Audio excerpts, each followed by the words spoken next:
All right, everything looking good. Should be live, coming through any minute. What's up in the chat? I see you guys over there. Good to see you, hunkiness.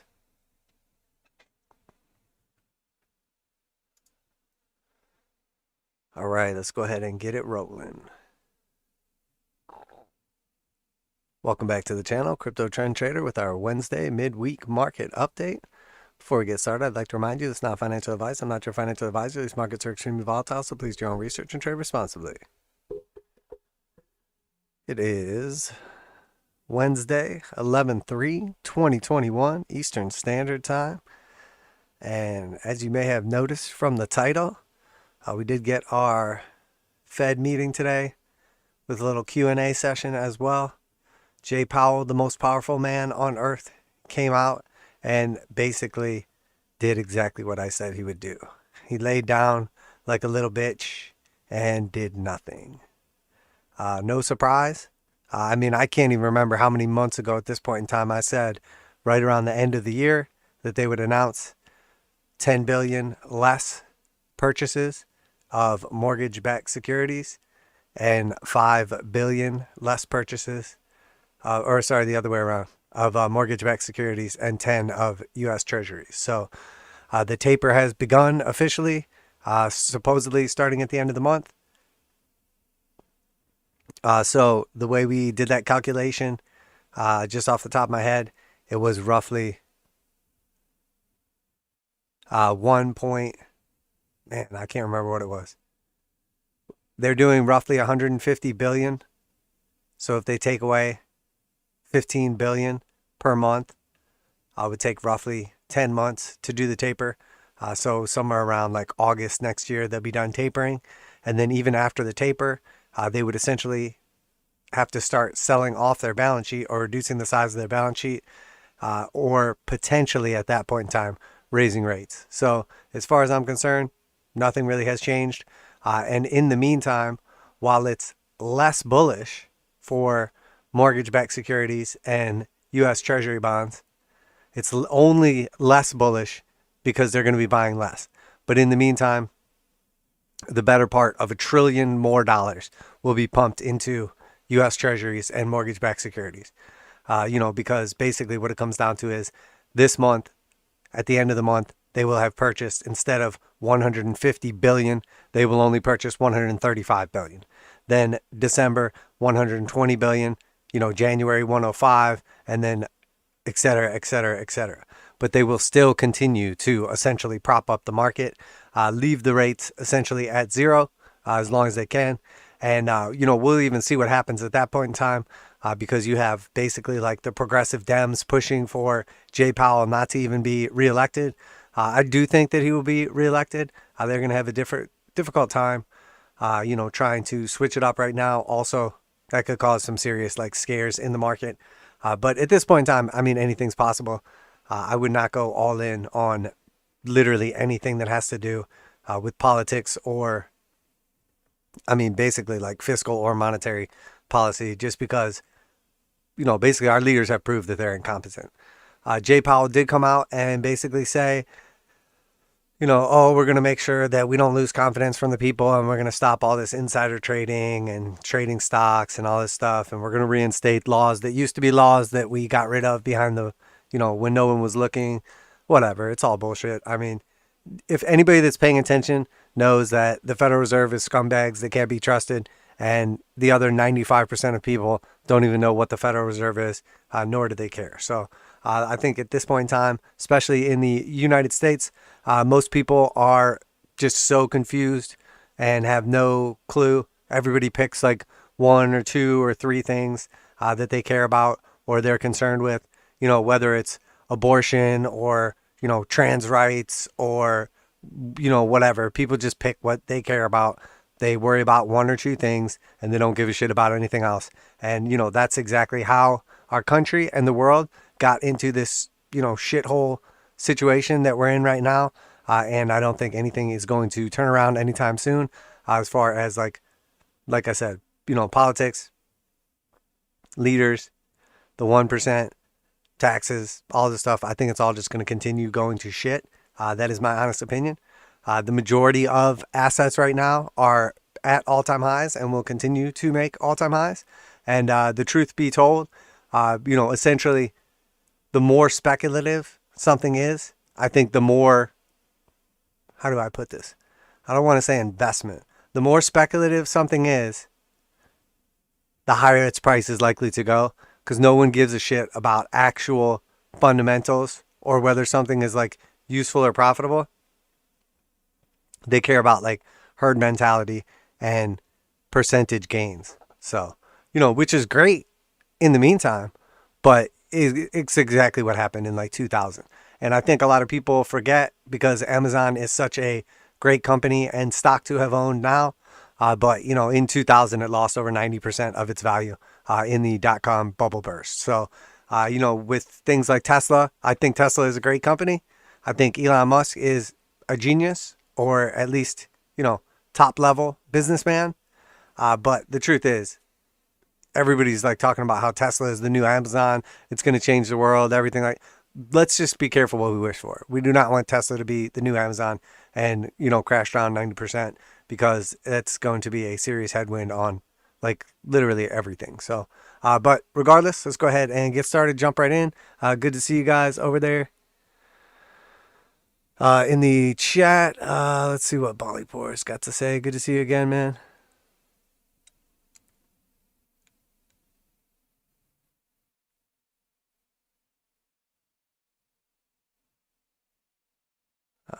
Not sure what you're talking about. Literally anti-fact probability theory.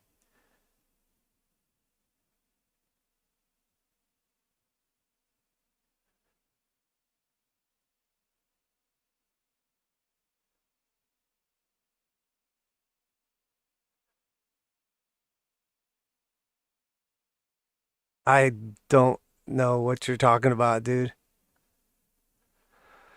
You're just like spamming the chat with random trash that makes no sense. I don't know, man. Keep on trolling, baby. I really don't know. I mean, I'm assuming that at this point in time you're trying to like pitch something that you're selling or something like that. Not interested, my dude. Thank you though. I think it's hilarious how somebody like makes sure to like tune in so they can try to like spam the chat with random trash that no one cares about.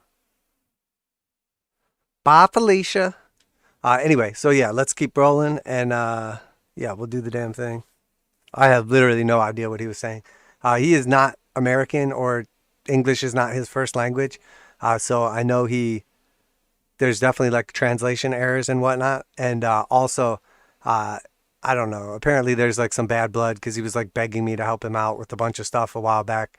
And I was not interested in it because I'm not a paid shill. I'm not going to shill his things for money or whatever motivation he has. But yeah, no thank you, man. Not interested. And if anybody doubts me, I can post the messages where you basically beg me to join your group and help you. So yeah, sure. Okay. Sorry, Bollypour. Bye, Felicia. Anyway, so 10-year treasury. Let's see. 10-year treasury, basically doing nothing. Not much has changed here. Got a nice little pushback up. Still definitely potential for this thing to pull back further. I would just expect at some point in time for it to put in a higher low off of either like the 200 exponential or simple moving average. But at this point in time, momentum sort of trending to the downside. Short term, obviously we would expect the TLT to be sort of doing the opposite. Still above the 200 simple for now, below the 200 exponential. I would expect it to just stay range bound around this area. We'll notice on the daily though, the momentum indicator oscillators are getting up towards like higher levels. So again, overall just neutral on both these. We did see what we have been discussing though with oil play out here. So if we just pull up a basic Fibonacci, we can see essentially oil has broken down from that temporary top that we were discussing, hard sell signal, leaving the bullish control zone, multiple green histograms in a row, on its way down to the 236. We did close down below the 21 moving average which tells us that, as long as we're below the 21 and the 8, obviously we would expect a short-term pullback or consolidation. I would say it's probably realistically going to come down. If it keeps coming down, probably somewhere around like 75 bucks. I would expect this previous little top right here to act as at least some temporary support. Let's keep rolling here. Dow Jones, new all-time highs. I would expect it to continue to make new all-time highs. As far as I'm concerned, nothing really has changed here. The melt up is still in full effect. Still creeping on up towards our targets. And again, I would expect it to continue doing so. S&P, we had that breakdown a while ago from support. Obviously got the accumulation area off the 1.5 front run of the 200 exponential and simple. And now here we are back up here pushing to the upside. Again, we're at extremely high levels, but until there's some sort of catalyst or weakness showing up, I would just expect this melt up to continue. IXIC, NASDAQ reclaimed the support area in blue here as well. Got the perfect retest off of our ascending triangle breakout. Come back down, find support, and boom, new highs. The measure move has played out, but at this point in time, we have reclaimed support. So even just a consolidation at this level should just keep pushing up here to new all-time highs. Obviously, Tesla helping out the markets quite a bit now. We do know that the Russell finally got its breakout. A lot of this has to do with our meme stocks, like some of the, trash companies in the market. Most of them fall in the Russell 2000 index. So while we've gotten like some oscillation inside of our trading range here with the shit coins of the stock market, finally have a breakout consolidation, and now we're getting that continuation. And once again, the measure move target to the upside still up here at about 2,566 roughly. At this point in time, we basically have found some support on the breakout, but it's not unrealistic to think that we might chop around here before we get continuation. But we do want this area to hold. In the event that this area does not hold and we break back inside the channel, that would look pretty bearish to me, as we have seen quite a few things do that. We basically saw that happen with Amazon. We saw that happen with quite a few other stocks where they went sideways forever, finally got the breakout, and then the breakout failed. So while I am not bearish on the Russell, let's keep in mind that this thing has been underperforming consistently for a while now. And while there may be some catalyst for earnings season and everything, I'm not just going to all of a sudden be like, oh, now the Russell's good, everything should do great. No, not really. Overall, looks like a pretty solid breakout. The more time we just kind of chop around here, the more bullish it would look, in my opinion.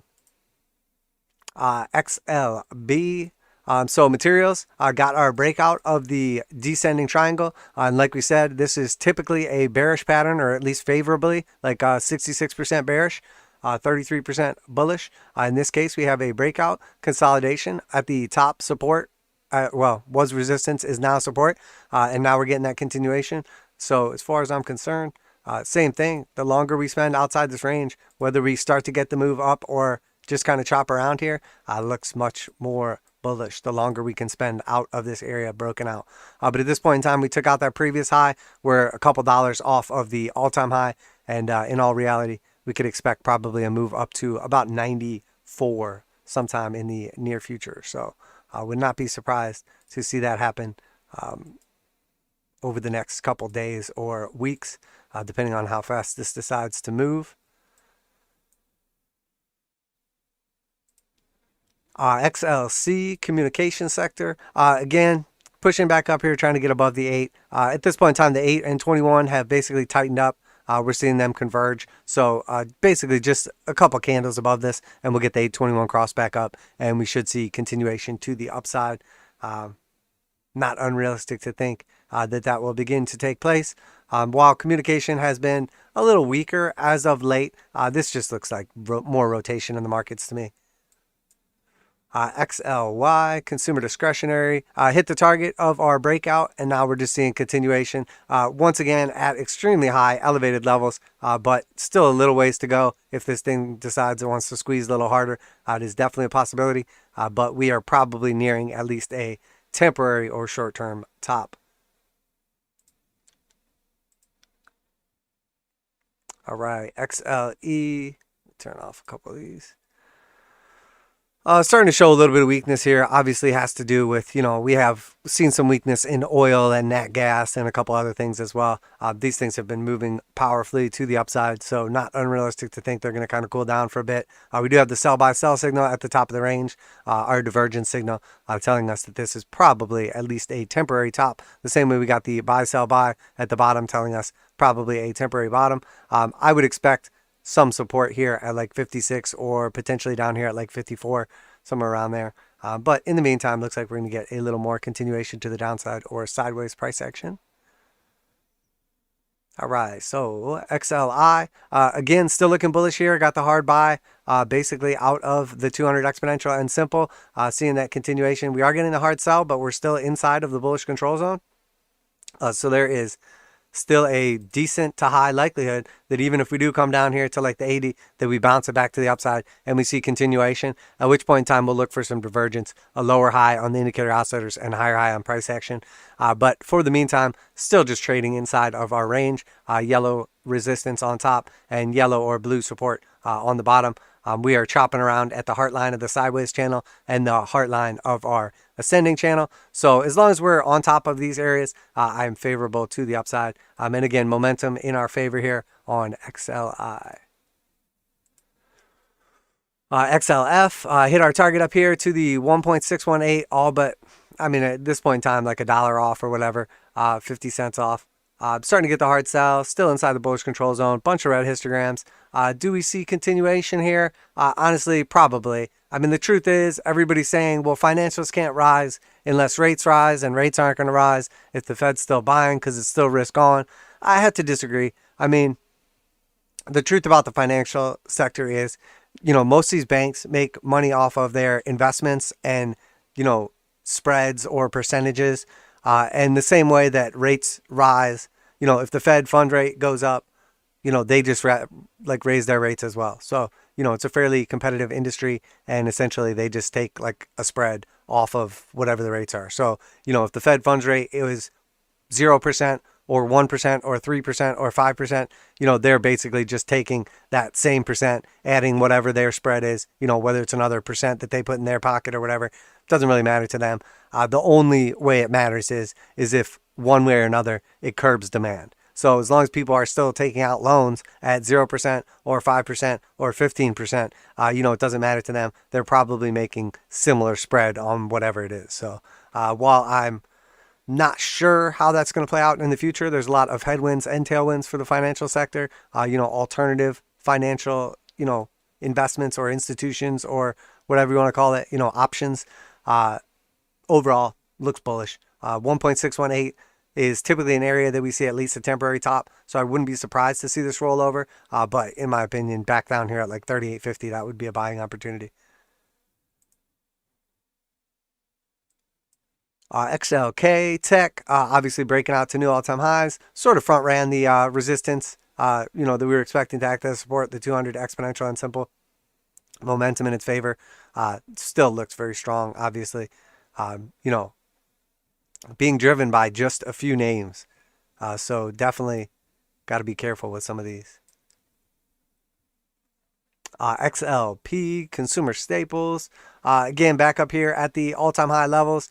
We have a couple of various patterns, support, resistance playing out. Obviously found quite a bit of support off of our channel. Got the breakout. Double top scenario, broke back down to the bottom of the channel, found support at the 200 exponential and simple, and our yellow resistance turn support here, and then came all the way back up to the top of the range, confirmed the breakout here, and are very close to the all-time highs.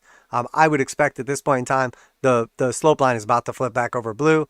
Bullish control zone, looking a little bit sketchy here, but obviously that helps a bit, but not unrealistic to think that we're going to get the measure move now of the channel itself, and then also run into resistance right around the same area as well. So at least temporarily, Looks like we are going to be getting a move somewhere up around like that 74 or so range. Looks likely at this point in time. Looks very likely. XLU utilities putting in still slightly lower high here. Looks like it's starting to roll back over. This thing has basically just been bouncing the 200 exponential and simple consistently. Still inside the bottom of the range. So again, I would just expect it to continue range bound as it just slowly but surely kind of floats up here. But it does look like it is potentially topping on the stochastics, at least short term. But if it just basically goes sideways here for a little while, it's going to look like a bullish reset in my opinion. XLRE back here at all-time highs. Looks like it's getting ready to continue pushing to the upside here. Breakout looks, I mean, at this point in time, it looks like it's ready to roll. Obviously have quite a few targets in place here. The 1.382, 1.5, and obviously the main target, the 1.618 at 58. Looks very, very likely. XTN transportation sector, as we have been discussing with this, basically once we come back up here to the top of the range here, we were basically retesting the highs. Looked like we were going to potentially be getting that breakout, which we did. Obviously, we can see a little more clearly what we were expecting to happen when we take a look at our next. But had a little bit of a sell-off right here. Obviously was driven by Avis and like the big pump. And, we saw a big move in Hertz and some of the other various market movers recently. But if we just take a look at Hale next, this was telling us basically that this, in my opinion, was giving us the clue what was about to take place. So anybody that's like, oh man, I missed out on the Avis move. Oh man, I missed out on the Hertz move. Oh man, I missed out on the Tesla move. Oh man, I missed out on the Plug Power move. Well, it was all spelled out right here, way ahead of time, very clearly. Same situation. We have basically a descending, I call it triangle. I mean, you could call it whatever you want, but essentially we were basically just chopping around in this area forever. Finally got the breakout, consolidation, got above the 200 exponential, and then we saw a big move push to the upside. We were expecting the measure move to take place and take us back up here roughly to the previous all-time highs. Thought we had a trade set up. Oh, there we go. And obviously from the breakout to the measure move to the upside, about a 20% move with a tight stop if we just took out this consolidation move and broke back down inside of the triangle or below the 200 exponential, which obviously we never even came close to doing. So half the move has probably already played out. And, if you look at what's in Hale, you'll see it's all those big names. I mean, at this point in time, Avis is the #1 largest portion of it, but that's only because it just went parabolic. But you have like Avis, Tesla, what else? Plug Power, a bunch of other, rental car affiliate ones. And, anybody that's ever rented a car knows that obviously the rental car business has been crushing it. Because if they weren't crushing it, they wouldn't be charging ridiculous amounts to rent a car. So if they're used to charging like $60 a day or $100 a day or $150 a day or whatever, wherever you live, and now, everybody's renting cars like crazy because they don't want to take planes or because whatever reason, obviously there's plenty of reasons why the rental car business has a ton of tailwinds right now. If you were paying $150 before and now you're paying $400, and they have a bunch of fixed cost, what do you think is going to happen? Obviously, they're going to look extremely profitable. So that is what we were seeing play out right here, and I do expect continuation. Jets, however, seeing a little bit of support here after that breakdown of our ascending support line right here, trying to regain our Fibonacci, but again, still below the 200 exponential and simple, and much less bullish as they have quite a few more headwinds. We're seeing one after another, like the big airlines are having difficulties with staffing and sudden weather problems that don't appear to affect anything else on Earth or their competitors. But like they'll come out and be like, oh, Southwest, we're having some serious weather issues. But like every other airline is perfectly fine. And then it's, American Airlines next, and then one after another. So hard buy signal though. We are still below the slope line and it has flipped over blue. A couple green histograms though, so not unrealistic to think that we're going to come back up here and test this resistance. But I'm much less bullish on jets. But we did discuss, obviously, the transportation sector and how we were most likely going to be strengthening into the end of the year, as we see quite a few people flying for Thanksgiving, for Christmas, Hanukkah, whatever your chosen holidays are, rental cars, all the basic things that you would expect, FedEx, UPS, all these other things, as shipping. And then, what is shipping really? Shipping is you're sending packages. Airplanes are you're sending people. Rental cars, once again, people are just sending themselves. So send it to the upside. Got the burst on UPS as expected. We obviously got the breakdown as expected, and our gap fill had the perfect entry down here off of the 200 exponential and simple. Got the gap fill back to the upside, and then once again blasted through the gap fill. So essentially didn't fill the gap, and now we come down over the last couple of days and began to fill that. As far as I'm concerned, this gap has all but been filled with the exception of this little bit right here. So could we get another wick down, finish filling that gap, or do we just keep going to the upside? Either way, in my opinion, is acceptable. We are seeing the hard sell signal and a few red histograms though, so maybe getting a little tired, but honestly, in my opinion, just chopping through the resistance up here at the highs. UPS still looks good, and again, I think it'll probably top somewhere around like January, February. FedEx next. FedEx basically has broken down, left that big gap, much less bullish, well below the 200 exponential and simple, both slope to the downside. Confirmed bear market, hard sell signal coming out of the bullish control zone. We are still above the zero line, multiple green histograms in a row, and blue slope line on the TJD TDMACD, but overall looks good. Looks like we're about to get this gap fill. I mean, we're halfway there at this point in time, so if you're already in a position, probably looks good. Maybe even see a further target play out to the upside. So, maybe going to be closing a portion of the position on the gap fill and then looking for some continuation. Depends if they can get their shit together.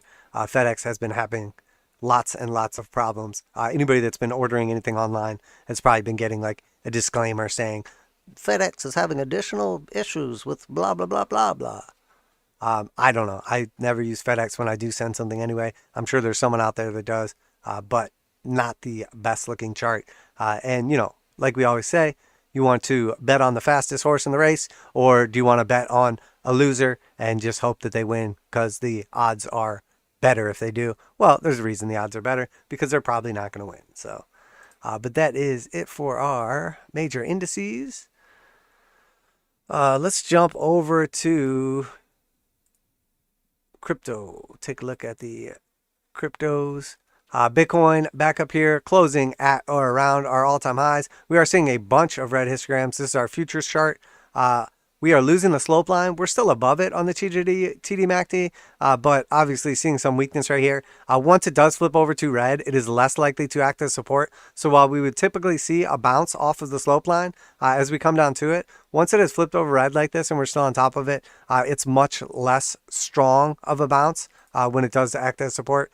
Also seeing the hard sell signal coming out of the bullish control zone, coming down here about the neutral zone, sort of flattening back out here. We're still well above the 8 and 21, still above the 200 exponential and simple. 200 exponential is still below the 200 simple, so we're not seeing as bullish of price action on the futures chart as we are with our regular like spot market chart. And back here at the previous all-time highs, with the exception of these two little candles, looks good. There's not going to be a bunch of sellers coming in over here. It's possible we see a little further drawdown, but I don't want to get overly bearish on this situation at the moment. Looks more to me like a bullish reset. We're basically just letting the indicator oscillators kind of cool back off before we see continuation to the upside. We're not seeing any kind of bearish divergence or anything like that. So in my opinion, no reason to doubt this chart at the moment. Looks overall pretty good. One thing that I am paying attention to is, if we just kind of zoom it out here, basically if I was going to pick one bearish thing that I don't like about this chart, it's that if we take the previous all-time high, which was basically when Bitcoin futures came out, December 2017, which ended up being the top of that bull run, literally to the day, and then we take that down to the low, which was, roughly $3,000 in December of 2018. 1 year later, our Fibonacci extension of the 1.618 is basically Well, it's not basically. It's exactly where we topped out here with this candle. So the initial top right here at 60 whatever 4,000, we basically just barely missed that and then cooled back off, came down here. The bots and algos finally picked it back up. We had our distribution bearish divergence taking place here. We had our accumulation bullish divergence taking place here. Moved it back to the upside, you know, obviously topped out right around the 1.5, found some support at the 1.382, and now here we are pushing up exactly the 1.618. So is this going to be the macro top on the entire bull run? Well, it's possible, but at this point in time, still too early to tell. But it does make me hesitant. Whenever I see price action, you know, hitting a target perfectly like that, and then not seeing any continuation at all, like literally to the penny, makes me a little skeptical, but overall still looks good. If we switch to a little longer of a time frame, take a look at our weekly. You know, we're basically at new weekly high closes here, bullish control zone, and a bunch of green histograms above the blue slope line. The only thing we really have to worry about now is, you know, if we run out of steam and then put in some kind of like weekly bearish divergence, then I might be a little worried about it. But again, it still looks at this point in time, all we got to do is just kind of go sideways here for a little bit or move back up, and we can easily take out the peak from here. This one, little more difficult, but you would think that if Bitcoin's going to keep moving to the upside, we're going to start hitting like those 72,000, 100,000, you know, whatever targets for this, you know, 4-year bull market halving cycle. You would think that it wouldn't be that difficult for the MACD to keep creeping on up to and get those level histograms. But again, something to just keep an eye out for. But at this point in time, got to be bullish on Bitcoin. Not necessarily all cryptos, but Bitcoin. And then, like, if you just pick the absolute worst cryptos that do nothing, they're probably really bullish too. And then there's like that middle ground of like ones that were cool that aren't cool anymore. Yeah. So our Bitstamp chart, again, pretty much looking the same. We do have the 200 exponential above the 200 simple, so slightly more bullish than our futures chart. Hard buy signal from the neutral area. And again, we have kept the blue slope line here. Looks like we're going to bounce it. What happens here? Does it, you know, do we get a nice pushback up to the upside off the bounce? Could go either way. I like how this candle looked right here. I mean, that was pretty aggressive buying come in. We had obviously some aggressive selling.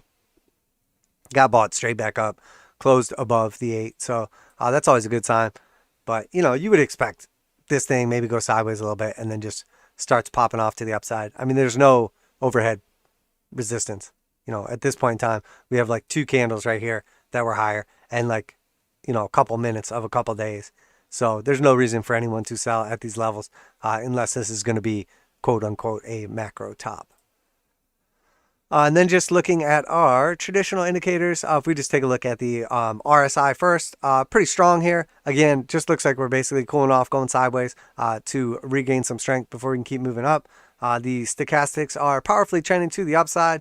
Doesn't look bad or anything like that. Obviously entering into the bullish control zone. And then just taking a look at the traditional MACD, we see that the strength to the downside has subsided and it's starting to roll back up. So again, the longer this thing kind of just goes sideways and cools off, the better it looks in my opinion. But nothing to see here. Ethereum breaking out to new all-time highs. As expected, I would expect this to continue to just kind of melt up here. You know, Ethereum is, in my opinion, overpriced at these levels. Does not mean that it's not going to 6,000 or 7,000 or potentially 10,000. But you know, it's just, I mean, it's come up a long way. The main things I'm paying attention to are we have this ascending channel right here, a couple touches on top, couple touches on the bottom, and we see some very clear resistance and support here, and then now we're seeing resistance at the heart line. So if we can start to close above this and see some continuation to the upside, not unrealistic to think that we push up here towards the top of the range, somewhere around like that 6,200 or so level, which is also going to line up with some of our other key Fibonacci extension targets from the previous all-time high. Roughly 5,400 would be our next target to the upside. After that, probably somewhere around like 6,200. But you all know that the typical area I'd be looking for is the 1.618, and that's where we come in with our like $70,000+ target, roughly like 77,000 from our high here to our low here. That's going to give us our Fibonacci extension in the brighter orange. But overall, Ethereum looking good. Let's see how it looks compared to Bitcoin. Oh, I don't know why it's on these short time frames. For whatever reason, when I rebooted and reloaded up my charts, a couple of them went to like shorter time frames because I keep those on my other setup for scalps during the day and whatnot. But do more of a macro look, obviously, for you guys because we only do these a couple days a week. So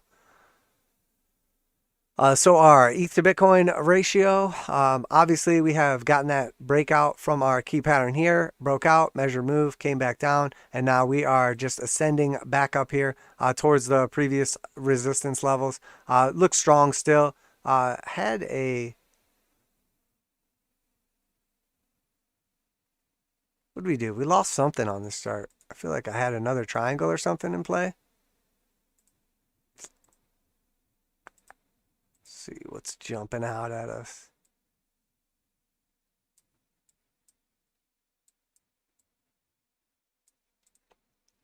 Got a little bit something like this going on here, roughly somewhere around that area. So we're seeing that continuation back to, oh, I know exactly what it was. It was another one of these little guys. That little guy? Don't worry about that little guy. We had a little something like this going on here. I'm not going to worry about making it perfect. But yeah, basically had another little descending channel and then our measure move break of the channel. And we had spoke about how we expected once again to get the meat of the channel from bottom to top. And that's going to give us our measure move up, which has technically already been hit. I would expect it probably to get some slight continuation to around the 0.076 level roughly. Could it top out right here and that's it? Sure, it's possible. We do have a nice little wick here. Doesn't look crazy though. Still bullish control zone. Still momentum in its favor overall. And then Ethereum being at all-time highs, while Bitcoin seems to be like struggling a little bit, makes me think that this is more likely to get at least some slight continuation until Biddy makes up its mind. Total market cap, crypto cap. This is on the weekly. Obviously, new all-time highs, strong bullish control zone, bunch of green histograms above the slope line, everything in its favor right here. But again, if we just kind of take our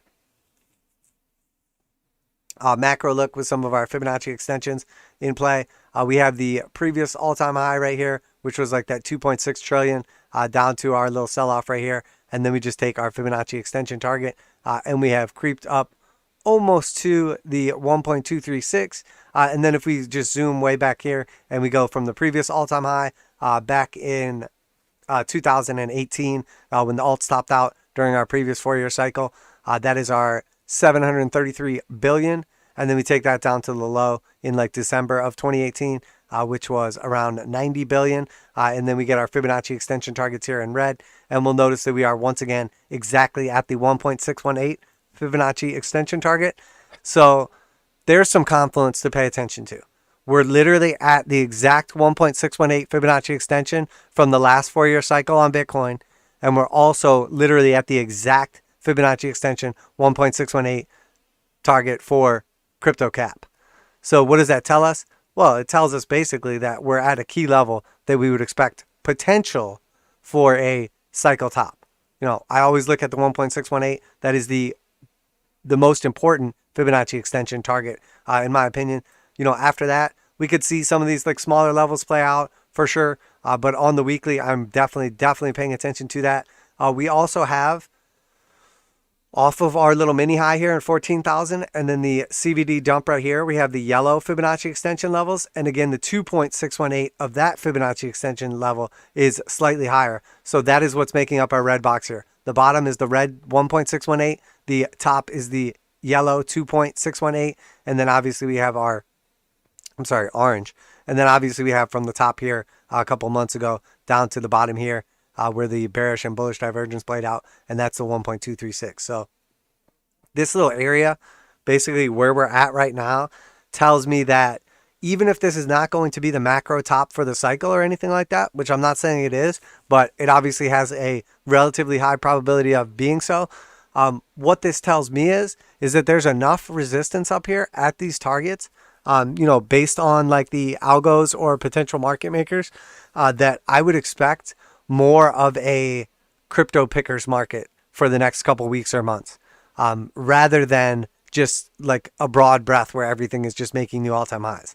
So obviously that seems pretty obvious because we have not been seeing like everything just go parabolic, but I would expect like a random shitcoin to pop off, and then Bitcoin to pop off, and then maybe Ethereum to just keep creeping up, and then something strong like Solana to keep moving, or, you know, some of the more popular or like more culty like the newer cults though, not like the old cults, like not the XRPs. I mean, XRP may have its day in the sun, but like the Dashes and the XRPs, stuff like, you know, Chainlink and Uniswap that were early, like popular this bull run that just have lost a lot of their steam now.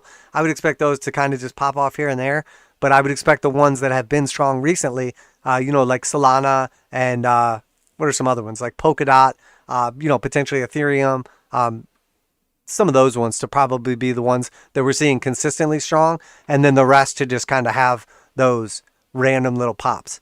And the key is to just get positioned ahead of time. So the ones that haven't popped off yet, that start to show like some nice bullish signs, whether it's the 821 cross or, you know, getting back above the 200 exponential or simple, whatever it is we're paying attention to, you know, or some of our indicator oscillators, you know, we're just looking to position ourselves in them. Once the move happens, take profits and then get out and go to the next one. Much like a game of musical chairs, you know, we don't want to just sit in our chair while everything, you know, keeps going around and get disqualified, aka miss out on the next move or give back a large portion of the move. Which a perfect example is BAT. We'll get to that in a minute here, and a couple of the other ones that just popped off here recently. So, but Bitcoin dominance, we are seeing basically nothing really happening here. We attempted to break back above, cross the 821 back to the upside, off of a little bit of bullish divergence on the weekly, but it appears to have failed, at least for now. So are we getting a situation like this where we're going to roll back down and put in another low? Do we get a third lower low and some bullish divergence before we push back up? I don't know. I mean, we'll have to wait and see, but the truth is, we have seen enough times and enough froth in this bull market, this bull rally, whatever you want to call it. We have seen enough times that until there is a legit catalyst, until there is a massive dump or some kind of regulation or something, we have seen that people will not be scared out of their shitcoin positions. So I do not think Bitcoin is ready to take back market cap. I really don't. We've seen enough times where Bitcoin sold off 20%, everything else sold off 20%, and the alts bounced back just as strong. So in my opinion, that tells me that people have picked their cult, they joined their cult, they got their tattoo, you know, and now the tattoo is permanently marked on their body, and until that tattoo does them dirty and they got to get it covered up because it goes to zero, they're going to be in that cult. So my opinion is that we will continue to see random shitcoins just popping off. And you know what? As long as all these shitcoins are popping off, nobody really cares about Bitcoin. It doesn't matter. The fundamentals don't matter anymore. The technicals are, nobody really cares about Bitcoin. You know, what's your argument? Oh, it's a store of value. Nobody gives a shit about store of value right now. Everybody just wants to speculate. Everybody cares about percentage gains, all right? They just want percentages. No one gives a shit about storing their value. The only person who cares about storing value at this point in time are the Bitcoin maxis, the Max Kaisers, the Michael Saylors, and you know what? The gold bugs and stuff like that. And as far as I'm concerned, they're all missing out on actual gains because they're basically doing nothing. So the SHIB army still looks fine to me. I mean, we broke out above like the previous all-time high, at least on the Coinbase chart on the daily. So as far as I'm concerned, would have liked to see this basically like hold right here at like zeros and then 5-6. Sold off slightly below it, but bouncing the 21. Hard sell, a couple red histograms. Is it going to dump further? Probably not. This is, I mean, if it does, could it come down here to like zeros and then a 3? Sure, it could. But more realistically, I think the SHIB army probably goes strong. I'm pretty sure there's like all kinds of stuff going around on the internet, like the countdown till SHIB goes to a penny. I think like 10 more days or something. I don't know. You guys could probably tell me. You tell me.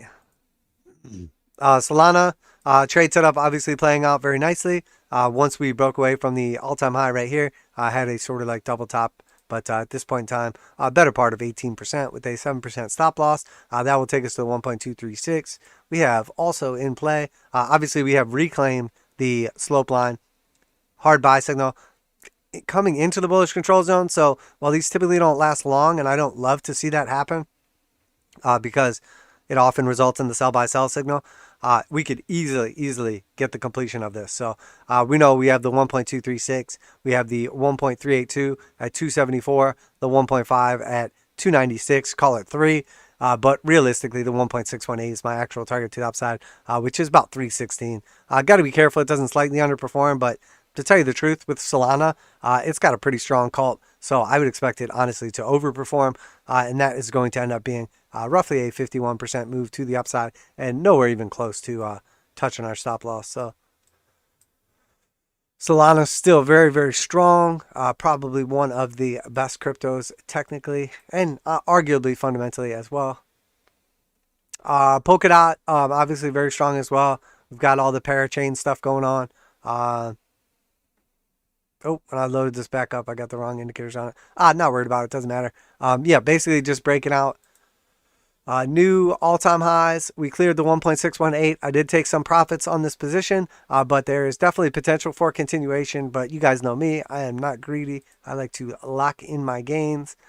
So, potential next target to the upside, 2.618. $76. Does it get there? Maybe. Definitely possible.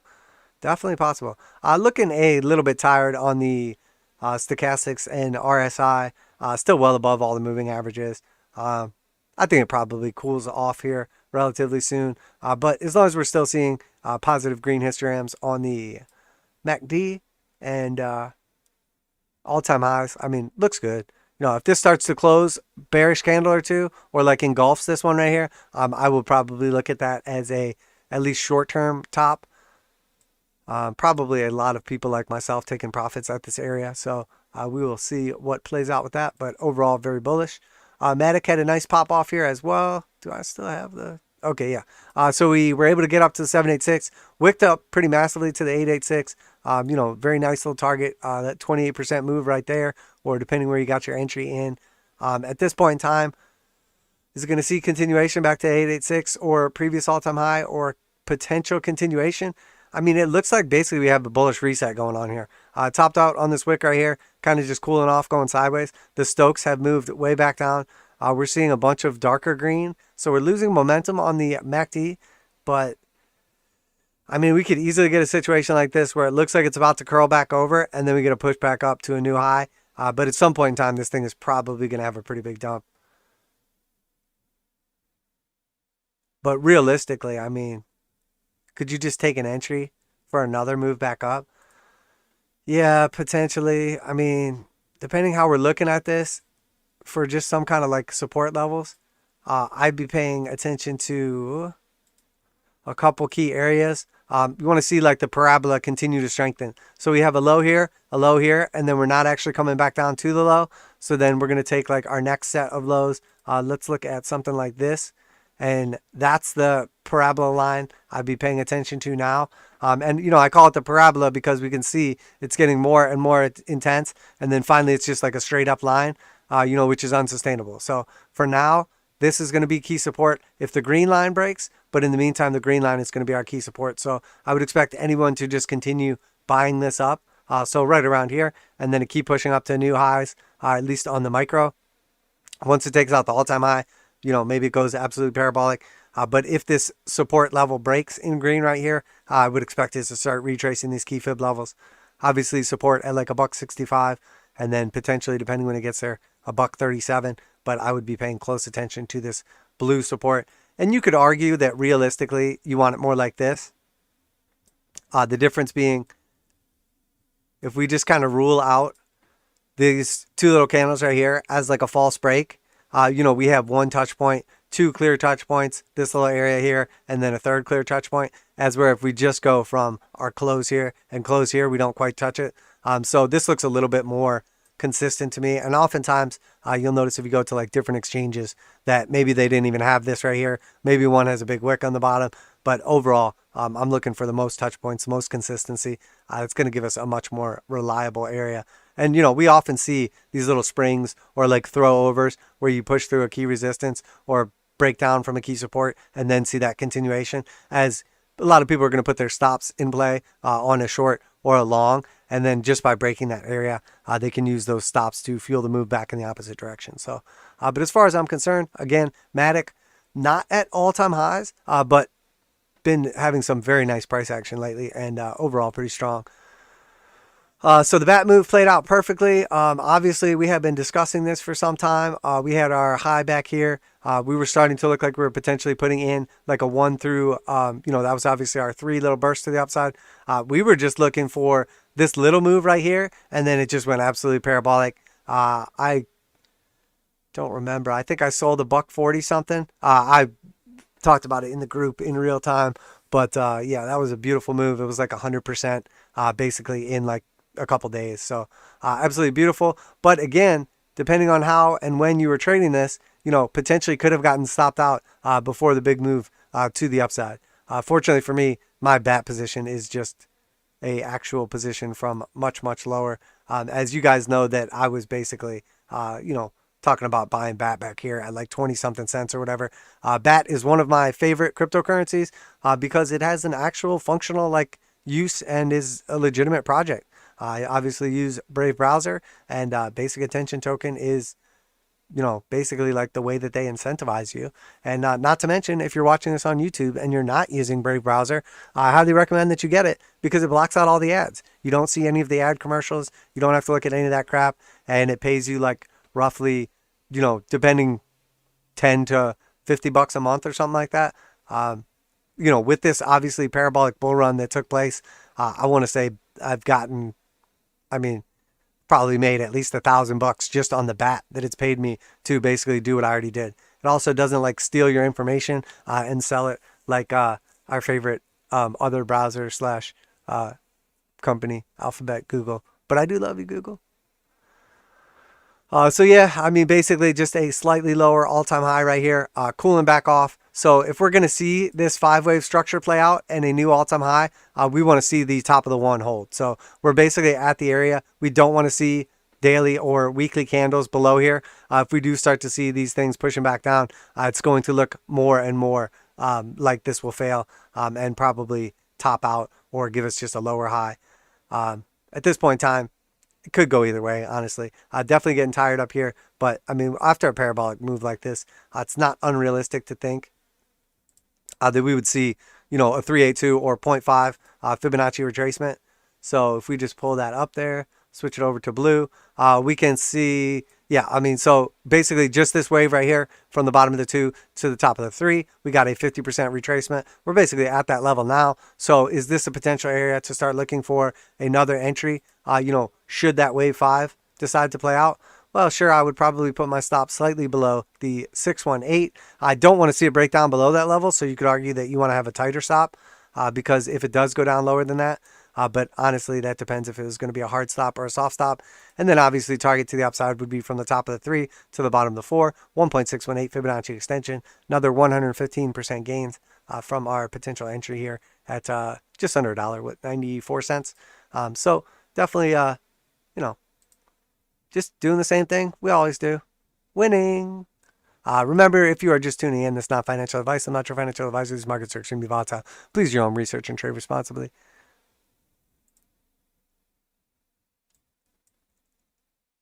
All right, chain link.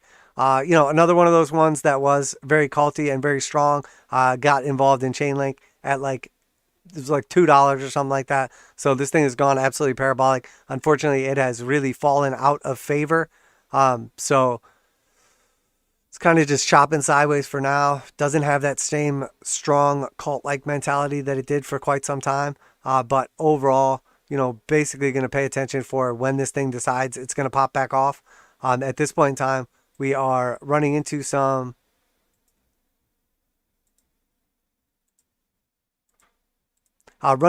resistance here at the 618. If we take out the 618, we take out this little high right here, or series of highs based on these touches. The 786 is going to be our next target, $40.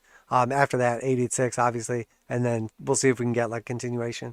But again, if we just take from the bottom of our July 20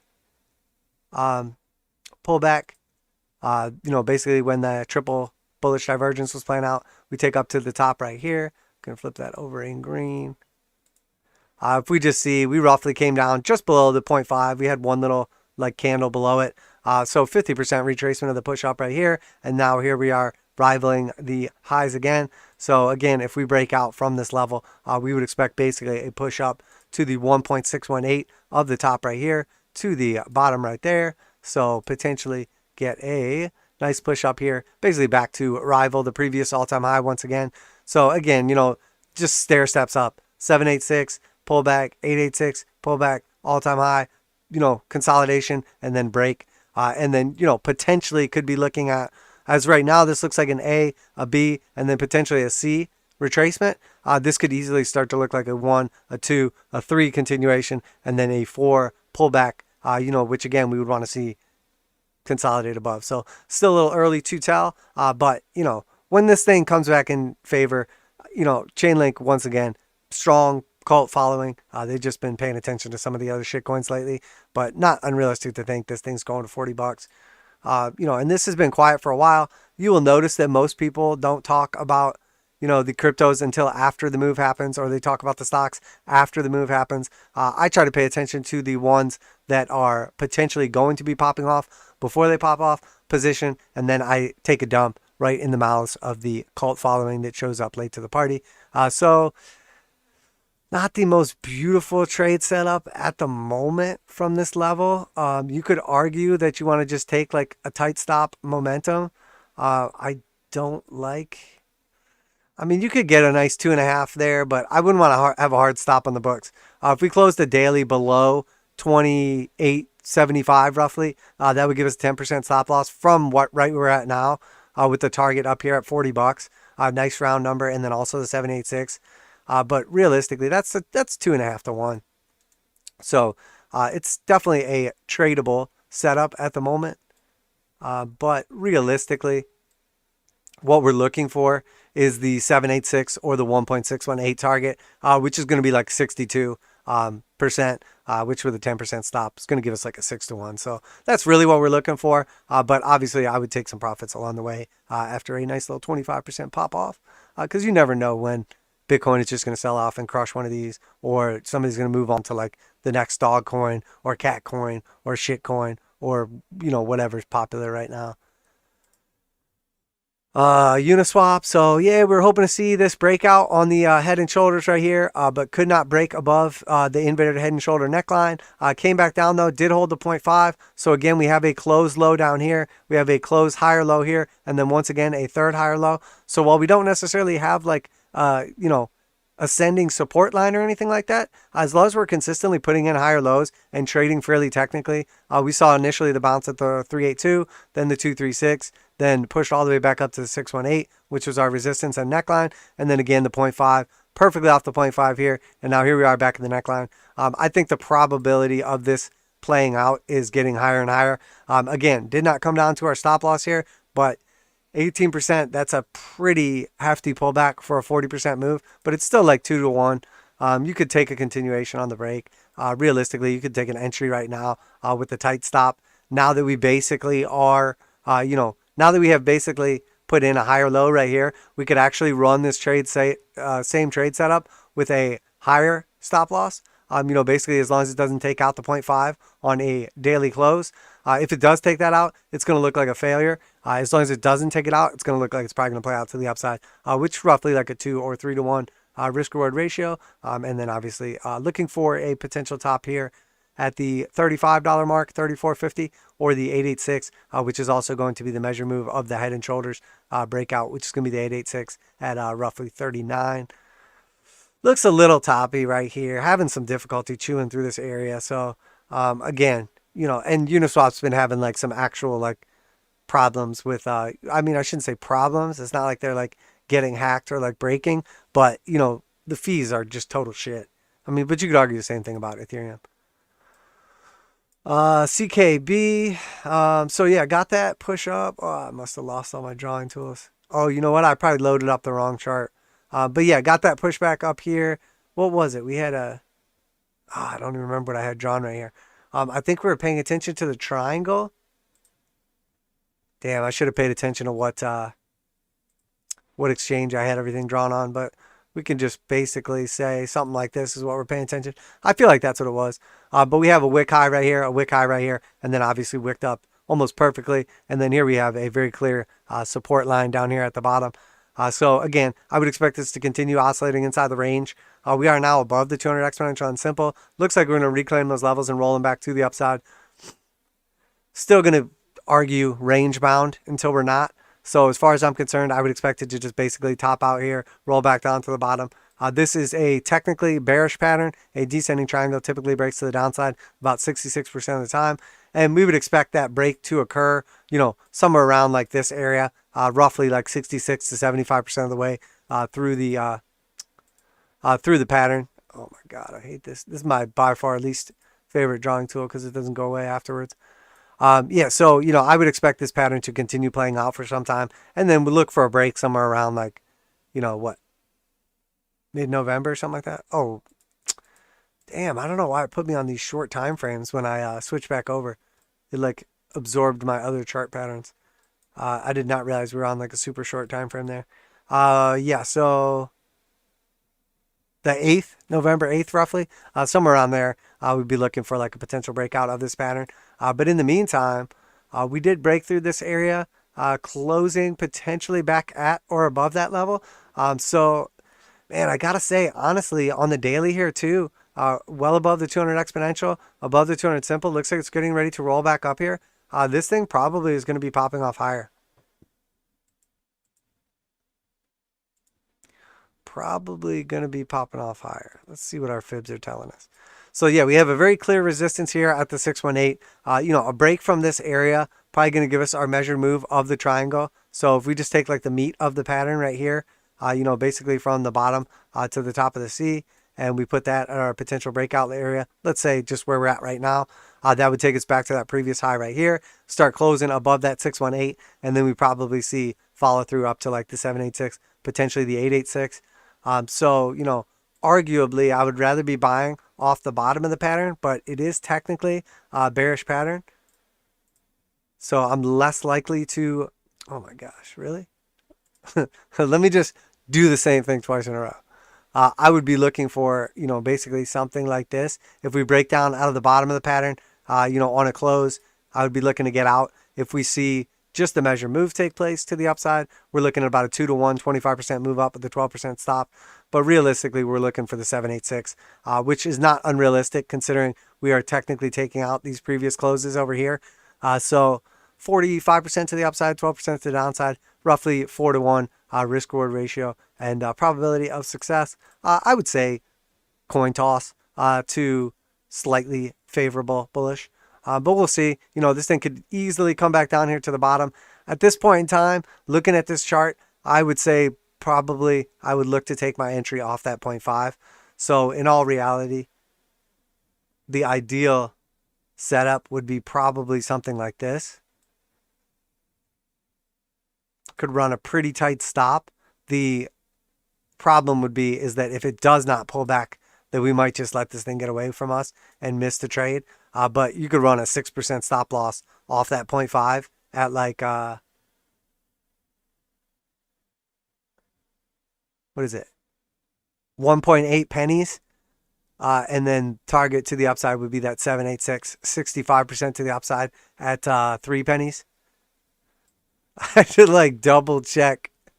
Sometimes I forget. We go from like a crypto that's worth $60,000+ to one that's worth like fractions of a penny. So sometimes I'm just like, wait a minute, am I on the right chart? Am I looking at like this thing to Bitcoin? Nope, it's to the dollar and it's worth pennies.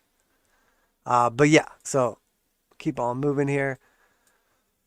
How did DraftKings get in the middle of everything? Oh, I think I was missing one and I threw it up there. Let's keep going with our cryptos here. FTT. Again, yeah, sorry guys. When I reloaded, I just picked like random exchanges to pull up for some of these shit coins. So finding some resistance at the 0.5. Next target to the upside going to be the 618, $65. This thing, man, there's just not a lot of meat on the bone for anything here. Yeah, I mean, there's really not.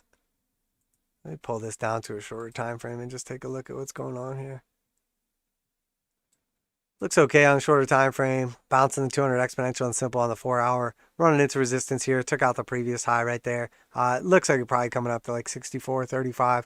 After that, you know, you want to see it above like 66.50. Be looking at like the 4-hour or daily closes above those levels to expect continuation. But really, a daily close above like 65 is going to look real good for this. Assuming that this is like a decent amount of price action, because a lot of these have like a giant red candle and then like a green candle in continuation. And to tell you the truth, most of these like shit coins, I don't even know what they are or what they do. Somebody just asked me to look at them. So if somebody specifically wanted me to take a look at a different chart on any of these, just let me know or remind me what exchange it was. XRP, the cult of losers, the most loserous crypto to ever lose. Still has not made a new all-time high. Did get a nice move back up here off like $1. A little 20% push. Pretty good. Chewing through this little resistance right here. I really want to see XRP above $1.40. Looks okay. I mean, 200 exponential is below the 200 simple. Technically, the 200 simple is rolled over, but we're on top of both. Gaining momentum. Blue slope line to the upside. Bouncing perfectly off the 618. Previously off the 0.5. And then down here we had one basically off the 236. So are we going to end up getting some kind of like demented, you know, like 5-wave structure to the upside and finally hitting our target? Probably not. I mean, XRP is trash. Everyone knows that. It's no surprise. But, you know, there's definitely a possibility that we do. I mean, if anybody deserves to make some kind of profits, it's the XRP kids. They really do. You know, they basically have literally just watched everyone else in crypto, no matter what they bought, basically like crush it. And they have arguably barely retain their purchasing power. But if we take from the top of the 1 to the bottom of the 2, we'll notice we topped out the 3 at the 1.618. Ta-da! It's like magic. How do we do it? It does the same thing every time. That's crazy. No, it's just luck. Fibonacci's don't work. Technical analysis is fake. So R, assuming this was our 4 being put in right here, and we do get a continuation 5 push to the upside, that would give us an XRP-ness of roughly $4.88. Call it $5. Probably gets front run. That would be a new all-time high. And honestly, I would lay off XRP a little bit. I would still make fun of the cult. I would still bust your guys' chops. But at least you would be making new all-time high. So I would not call your project a dead project. I would just say that it's less than ideal. I might even say something nice about it. Do I think that happens? No, I think XRP is still trash. But there's definitely an argument to be made for it. And I do, you know, obviously I have small positions in a lot of this trash. But most of them are at like very low prices. I think my remnants of XRP were at like, what did we, it was like 19 cents or something. We bought this right here. So anything, you know, and same with Cardano too. I talk a lot of trash about Cardano beads, but I got in Cardano at like 9 cents or something like that. So, speaking of Cardano, how are you doing, Charles? All right, so this thing has basically just been rolling over, doing nothing. I think this is about due. The Cardano cult is pretty strong. It is pretty strong. You could argue that we have something like this going on right now, and I would not argue against it. So we're probably at that point. I mean, it looks like we have essentially, you know, resistance, sort of like some wick resistance right here. Basically a hard rejection here, hard rejection and rollover. Definitely a stop on like a descending triangle. Reclaim that level now. And now we're potentially breaking back above the 786, which was our support, potentially acting as resistance. And now we have broken out of our descending trend line, you know, and basically a perfect touch off the 200 exponential and simple and the 618. There's definitely an argument to be made for Cardano beads. They definitely smell like poo, but we could probably make a little money off these bad boys. Where would I expect this to push up to? I mean, obviously the initial target would be like 8%, a nothing move, but probably the 20% is what you're looking for. Don't love the trade setup. I guess we could say a close below the low right here at like a $1.90 is going to make me, it's going to look like a rejection and breakdown. 7.73% stop loss. A break to the upside above the 886. Probably going to take us straight up to the previous all-time high where this fib was going from back here in May. And that's going to give us a roughly 20% move to the upside for a 2.5 to 1 risk-reward ratio. But the truth is, the Cardano cult is pretty strong. And when this thing moves, it usually moves pretty freaking aggressively. So I would realistically be looking for like a retest of the all-time high. Maybe like measure move of our little triangle. You could argue quite a few different targets right here. So something like that. Somewhere in between. I mean, we could look at from the high right here, assuming, which we don't know yet, but assuming this is going to be our low down here off the 200 exponential, we could do a little Fibonacci extension projection, and that would give us a target of... Oh, did I already have that drawn on here? Oh, no, that's the previous one. That would give us the 1.618 target of like $4.31. Yeah, I mean, it's definitely possible. I mean, a break of all-time highs would probably take us up to that level. Seems realistic to me. And also, conveniently, our orange top right here to our bottom right here and our yellow top right here to our bottom right here, both of those have a 1.618 at pretty much the exact same level, $4.35. So, again, quite a bit of confluence. Fibonacci is awesome that way. But that's probably where I would be looking for, like, an actual like potential macro top. Does it have to top out there? Does it have to get there? No. But also if we look at our white right here, the top from 2018, and we look at our bottom right here, which was the bottom from 2020,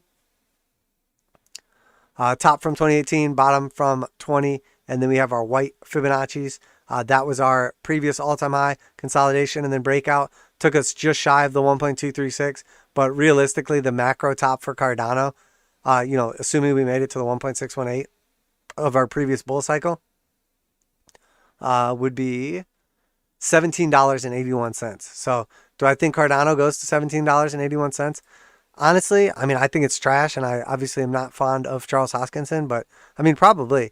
But you could argue that it's definitely underperforming as like Bitcoin, Ethereum, crypto market cap, a bunch of other things have already hit their 1.618 targets, as we were discussing earlier. So is Cardano doing okay, but still trash? You could argue that. I wouldn't disagree with you. I would say definitely. Definitely maybe. But yeah, there's definitely some potential there. And I mean, if you, let's just, just to get the Cardano guys, like, excited and not needing each other's butts. Let's see what that would be from right here.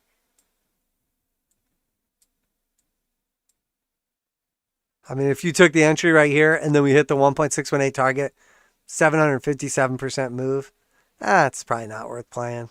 Well, I guess it's like a 7 to 8x, so it's probably not bad.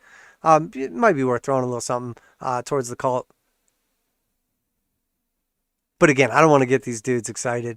Their breath smells like anal beads, and Charles Hoskinson is the leader of the cult. So got a lot of headwinds. I could say that. FTM.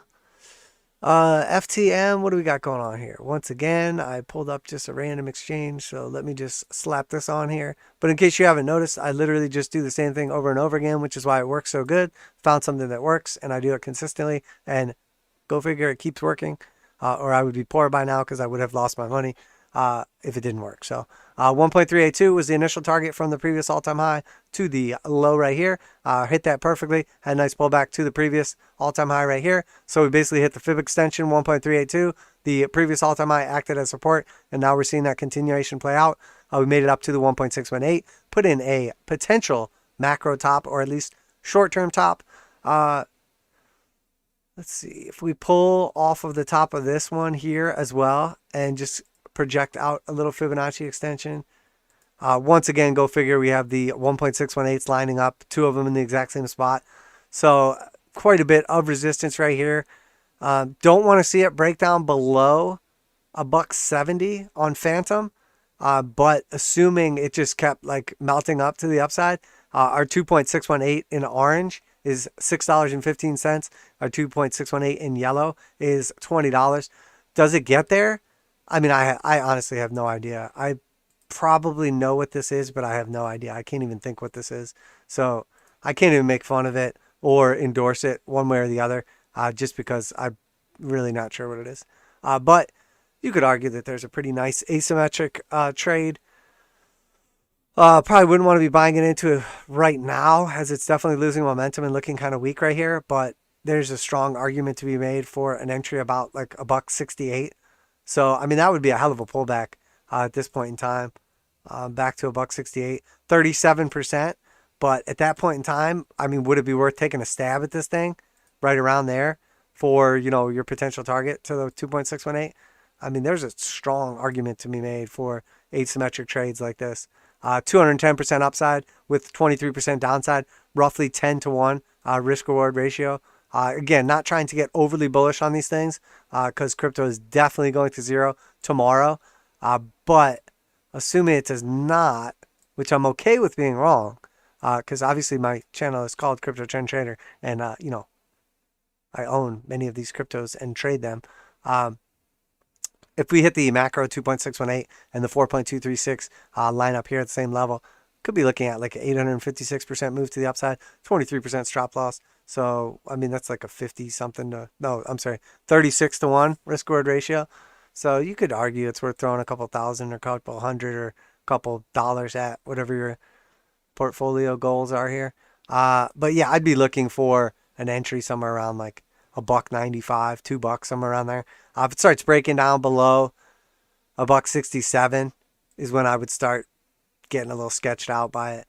But I mean, the truth is, you know, there's a, without going too deep into this one, because I honestly don't even know who asked me to look at it or when, you know, there's a strong argument to be made that this thing is putting in like a series of Elliott wave, like 5-wave structures. You know, this looks basically like we've got, you know, just kind of glancing at it, it looks like we have like a 1, 2, 3, 4, 5 situation taking place. And then, you know, assuming that that was basically the 5 waves that compose the 1 wave, and then here's our 2 wave, and then we're basically in the process of putting in another 5-wave structure. That's how you get to these like ridiculous targets to the upside. So we could say potentially the 3 tops out here, the 4 comes back down, retests roughly here, which is where we'd be looking for the entry, you know, and then our 5 ends up taking us to these ridiculous targets up here. You know, and again, I do the same thing over time, all the time, so it's no big surprise here. But if we took like from the bottom here and just see what the 1 pulled back to, it pulls back like perfectly to 236. So there's definitely an argument to be made there. If we take the entire 5 wave to the upside here and see our pullback is basically perfectly to the 236. So the most bullish pullbacks, but definitely viable. And then if we just look at our basically like what we're looking at as the macro 1 wave, that was $1.79 to the upside. So we would want to see potentially, just to keep it simple, move from our pullback here at the 2, like roughly $1.80 to the upside. So if that was at roughly $1, we want to see it get at least to 280, which his target would be like 520. So, you know, definitely viable target. Could it have already topped out here? And it just looks crazy because we're on log scale. You'd really want to see it go up slightly higher, at least to like 280. Now it is possible the 1's the longest, the 3 is shorter, and then the 5 is going to like underperform after that. But I would say realistically, probably, with the fib extensions and everything off this 1.618, I think this is a viable target, 626. But, you know, then the argument comes into play. Do you just take an entry somewhere around here and not let it get away from you? Or do you wait for the pullback and then want to see that continuation? Because if it tops out right here and pulls back to that level, it's not going to look nearly as pretty. So I would rather see technically and symmetrically, see this thing keep pulling up here and put the 3 in. But it is definitely a viable possibility that, you know, we're looking at something more like this. And then the 5 then would have to like drastically underperform. But could be basically something like that and would still, I believe, be viable. $1 to 268 and then a pullback roughly to $2. We would want to see this take us below 368. So no, that would not be viable. So we really need to see this thing get up here. Oh. I'm pretty sure this is a group member, which is why I'm doing the deep dive on it. But if no one cares about this and I'm just wasting time, sorry to waste your time, guys. But yeah, that's what I'd be looking for. I'd really be looking for this $6 target to be like the potential top of the three. But just a way that you can extrapolate some of these moves and, justify these ridiculous targets. Ridiculous, but still viable, honestly. Right. But do your own research. Coinbase. So yeah, obviously we've been running into a bit of resistance right here. You could argue that this is really, based on closes, that we should have it drawn slightly like more like that. But as far as I'm concerned, no matter how you look at it at this point in time, we have basically broken out of that pattern. We cleared the 618. So just a consolidation above here. I would expect continuation to the 786. So 367 looks like a pretty viable target at this point in time. I mean, the only problem with this is like you could have literally bought any crypto and done better than this. And Coinbase is obviously a total piece of shit company. I mean, you can't even literally trade crypto on it, and that's like the only thing it's good for. You're like, oh man, there's so much volatility. Let me trade crypto. Oh man, Coinbase is down. Oh, fuck you, Coinbase. Oh, I hate you. I mean, it's only worth like billions of dollars though. So if it has one job and it can't do that job, I mean, that's okay. It's still worth billions for sure. Check out Hood. So Hood got a little move up right here. Are we going to close the gap, come back up to like 38 bucks? Looks like it. Looks like a probability. Definitely a decent probability. We did see some lower closes right here. We do still have like basically 99% of anybody that ever bought into this ready to just take a big stinky dump right on your face. And also we stopped perfectly at the 886. But realistically, does it come up here to 40 bucks? It probably does. Bullish control zone, trying to work its way out of here. Still got a little ways to go. Not quite getting across. One green histogram. Next daily candle take us up to here and we get rejected. Maybe. Or, we chop sideways, get one more green, and then, starts looking juicy. I mean, this thing's been getting crushed, and it is an actual company. But it's probably just a gap fill, honestly. I would not get bullish on this, or am not going to get bullish on this. MicroStrategy. So we did get the breakout of the ascending triangle. Basically closed above that level, which is key. Now we have officially gotten the measure move back up to the 618. So again, looks decent. Potential breakout here. Could we get the measure move of the triangle right now? Just conservatively from the bottom, the meat of the triangle to the top, a breakout would give us roughly a target back up to somewhere between the 786 and 886. Full disclosure, MicroStrategy is a piece of shit and Michael Saylor is a bum. But you could argue that there's some potential here for like $1,100 target or something like that. Yeah. And if you think I'm just being mean to Michael Saylor, or you have not ever been graced with the beauty of this chart, let's just remember that back in 2000, MicroStrategy was valued at $3,200, and it's been over 20 years, and we still have not taken out that all-time high. So MicroStrategy is literally the XRP of tech companies. It is literally the Intel of chip companies. It is literally the Dash of cryptocurrencies. It's trash. And let's also remember that, when it sold off here, it lost 99.9% of its value. So is it possible Michael Saylor fakes his death, steals everyone's Bitcoin, or the wallet gets hacked or whatever, and it loses 99.87% of its value, and then the SEC comes after him for shady accounting, and he has to pay millions of dollars of fines, and basically his company goes all but bankrupt, and then he uses Bitcoin to propel his shitty company that's useless to new all-time highs? I mean, based on the past, I would say all those things have a pretty high probability of happening. Higher than 1%, probably closer to like 50 to 75%. But Michael Saylor's the cult leader of crypto. Don't be mean to him. He loves Bitcoin and he's our friend. GME, the Game Stonkeroonies. Just when we thought the GameStop was dead and the cult had given up, we get the break. Boom, shakalaka, push to the upside. Pretty heavy rejection candle. Looks like some of the diamond-handed fools took some profits on the way. I mean, this is not a good candle. I don't like to see this happen. Let's look at the last time we saw that candle. Oh, here's one. Meow. Does it have to be the top? I mean, it doesn't have to be, but again, just to get a rough target from the bottom of our little triangle on the break of our resistance, you know, the measure move would take us roughly back to the 786. So did it get slightly front run? Are we, you know, 20 bucks short and it's going to go back up and finish it off? Maybe. But, I mean, let's be real. Game stonk is dead. AMC, underperforming. I mean, man, it's got to suck to be in the wrong shit stock when the meme stock pump comes in.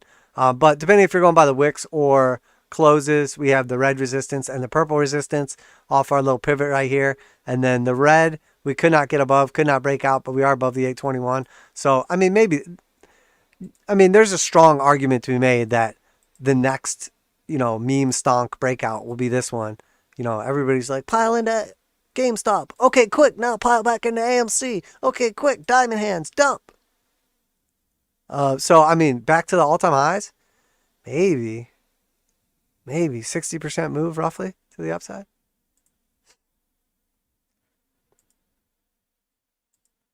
$70.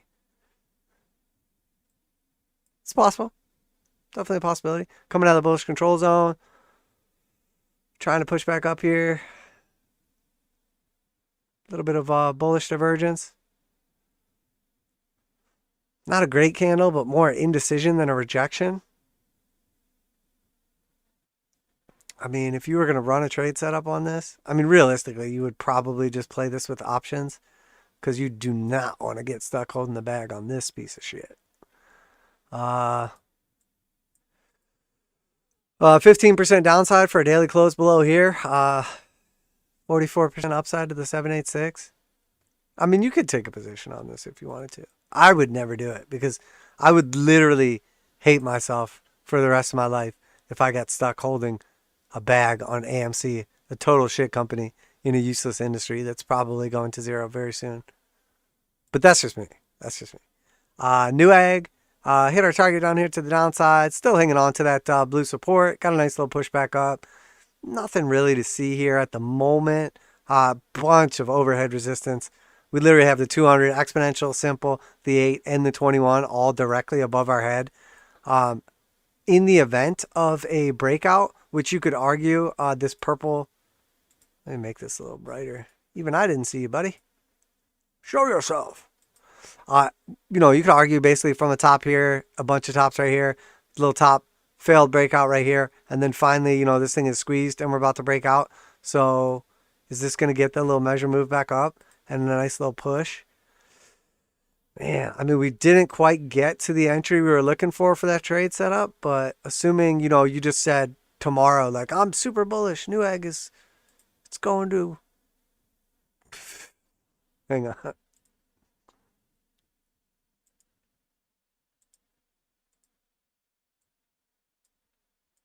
Tighten it up, Newegg.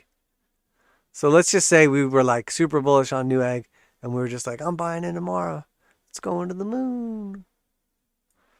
There's a pretty strong argument for a 3-to-1 trade to be had here. Like 15 or 16% stop loss if it breaks below, you know, $11, $10.75, somewhere around there, with a target to the upside of roughly 17 to 20 bucks.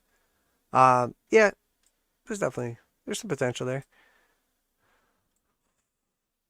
You know, and if there's one thing I know about these meme stocks, it's like once they start popping off, they basically take in turns. Speaking of popping off, ooh, Daddy got a trade.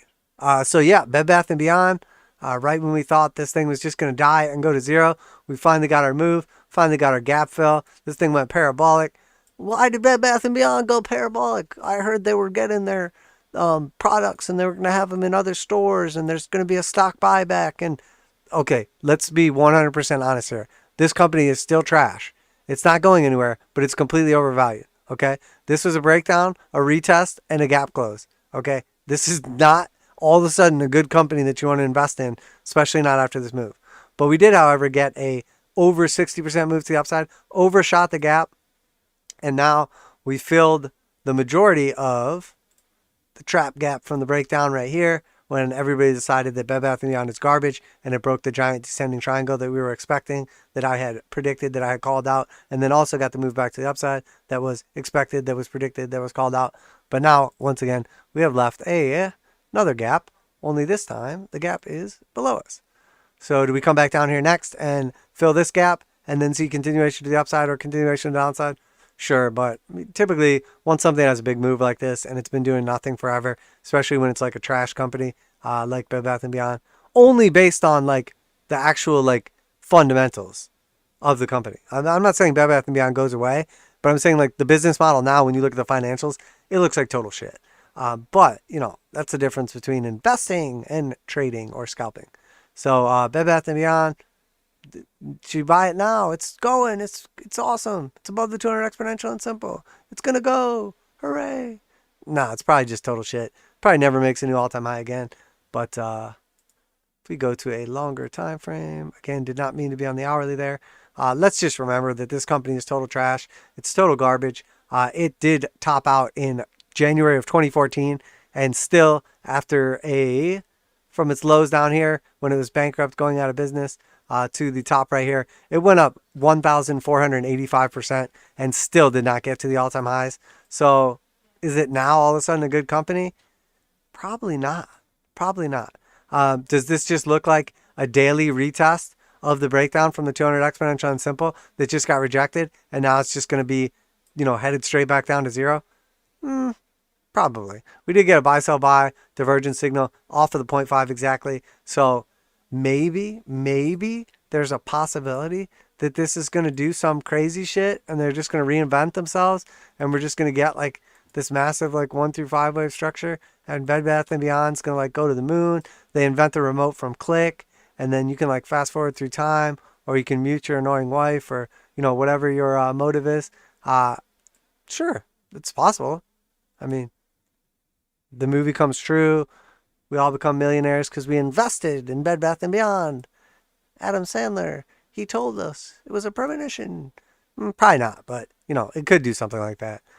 Seems very unlikely to me, though, considering it is has not made a new all-time high since 2014 in the middle of, like, the most epic parabolic melt-up bull market in all existence. But, you know, there's always a chance, so. Uniswap. Oh, wait. What the fuck? DraftKings. Back here at the area, we're talking about potentially taking a little scalp move. I don't like that it's consolidating here at the 236 and at the bottom of our little channel, but honestly, it looks decent. Hard buy, melting up. Is this a bearish reset? Definitely putting in some divergence. Yeah, I think this is probably going to play out. 5% stop, 17% target for a retest of the 200 simple and the heart line. Entry Reicher looks okay. Definitely a possibility. All right, who's next? Should we go to Stochs or yeah, we'll go. How are we doing on time? Oh, and I'll pop in the chat here and say what's up too. I appreciate you guys. 1 hour and 33 minutes in. Crushing. Honkiness says, GME, do you think today's move retail buying or short covering? Do I think today's move was retail buying or short covering? I think it was probably options speculation. Yeah, I mean, I think, like, honestly, like, without actually having statistics, I would say probably like 90% of stock market moves are just options. I think, like, for the first time ever, options trading has, like, surpassed actual trading. So, like, the truth is, people are not actually buying these stocks. They're just buying options. They're, you know, which is essentially amounts to, like, 100x leverage position. I mean, not technically, but so it's like rampant speculation. I don't know. If anybody's buying actual GameStop stock, like, I feel bad for them. Maybe though, I don't know. I could be wrong. Maybe GameStop is one day going to be useful. Um, but the last thing I would want to do, I could literally never forgive myself. I mean, I could, but I wouldn't want to be in a position where I bought something like GameStop or AMC or whatever, and then all of a sudden this crazy bull market ends. We go into like a 1, 3, 5, well, one wouldn't be bad, but 3, 5, 10-year bear market, or never put in a new all-time high on something, maybe 20 years, maybe ever, and I'm stuck holding like AMC or GameStop stock or Bed Bath and Beyond or something like that. I just doesn't seem like the best quote unquote investment to me. For a quick scalp or options trade or whatever, by all means, but it's just not my style, man. But it could be whatever. Could be a combination of the two. Can I look at gain? Yeah, I can look at gain, man. Thanks for the market coverage. Good to see you, CW. Welcome as well, Alex. Yeah, for sure. And thank you for the thank yous, my dude. Always appreciate you guys.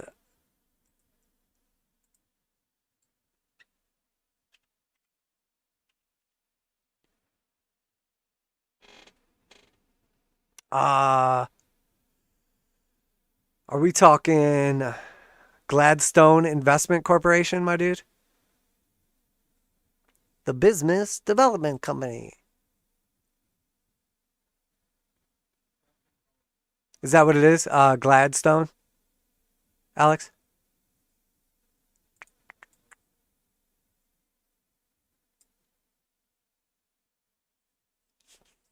Hopefully. If not, you're going to get it anyway.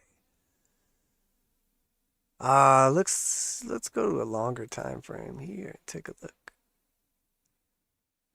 Yeah, I mean, it's another one of those ones. We're back at previous all-time highs from 2005, 2007. And again, this is another one that just basically lost all of its value. But technically, this last monthly close was the highest monthly close of all time. So that is technically a blue sky breakout. Very little resistance left above your head. Obviously this thing is already like 7x off the lows. But bullish control zone on the monthly. Looks pretty solid here on the daily. Probably not the best time to get in. More likely a good time to get out.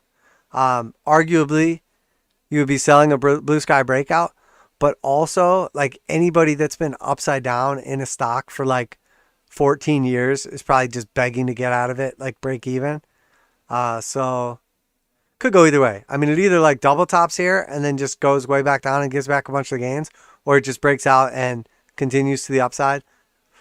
I do not know anything about this, so I can't give you a legitimate argument one way or the other. But just looking at it like technically, it looks temporary short-term toppy. A bunch of previous times when we see the hard sell signal out of the bullish control zone, the pullbacks were like minimal at best. So I wouldn't get like overly bearish on this thing just yet. It is above the 200 exponential and simple. 200 simple is crossing above, so it's losing some strength. Bunch of green histograms with a little sign of weakness here. Let's look at the weekly and see if we can get a better like kind of middle ground picture of what's going on here. I mean, weekly looks pretty strong. It looks like the Stokes are getting ready to cross back up. The knife is up here at about 100. Now, the knife is not restricted to 100, but very often it will top out around that area. So if you're already in this, I would probably be taking profits if I was in this right now. But would I just dump my whole position? No, probably not. I would honestly, I don't know when you got into this or if you're just looking at it, but by now I would have pulled out my initial principal or capital that I put into it, and I would probably just let some of the gains ride. Ha ha, very punny. But seriously, got to be careful of a little bit of bearish divergence. But I mean, overall, this thing looks strong. It looks strong. And, just from that previous top right here in December 2019 to the Rona low. We're basically back at that level, broke out from it. So if we start to look at our Fibonacci extension targets, like 1.236 is at 1877, 1.5 at 2360, and the 1.618 is at 2615. So, that's basically like another 100x from here, or not 100x, 100%, 2x, another 100x. So yeah, I mean, this definitely looks good. Short term maybe gets a little pullback here on like the daily, but overall looks strong. Overall looking strong. Yeah, so let's just rip through these bad boys now.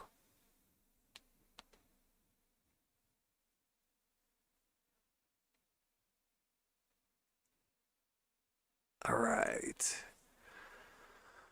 DXY still looking pretty strong here. Just sort of consolidating right here, hanging on to the 821. I still think this potentially has some like short-term downside, but overall very bullish on it. And we basically hit the targets at the downside, so maybe it's done. It did kind of cool off here. Yeah, it probably doesn't look bad. I mean, it's definitely a risk-on scenario after that like Fed meeting and everything. So overall, still very bullish on this. The problem with this is any day it might just explode to the upside and probably just like wreck speculative assets.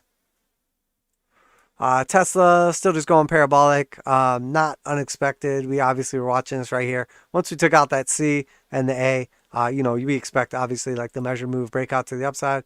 It was kind of funny that Elon basically like came out and was like, hey, I hope this price action in Tesla doesn't have anything to do with the Hertz deal, because like there's no actual deal right now. They just made a couple commercials and I went along with it. I'm like, wait, what? But does the price sell off at all? No, it does not. So measure move basically of the breakout from the bottom down here, from the A to the B, whatever, has all but been hit at this point in time. And then if we just do a simple Fibonacci extension from like the A to the B or A to the D, 1.618 is at the same level. So probably are very close to the top. Short term of this move, does Tesla just keep going up and go straight to $1 million? I mean, probably. Probably. I mean, I shouldn't say probably. I wouldn't be surprised if Tesla just hit $1 million per stonk tomorrow. I wouldn't be like, oh my God, I can't believe it. But I mean, probably not realistic either. This definitely is going to be the Amazon of the 2020s for sure. What's 99% of 1200?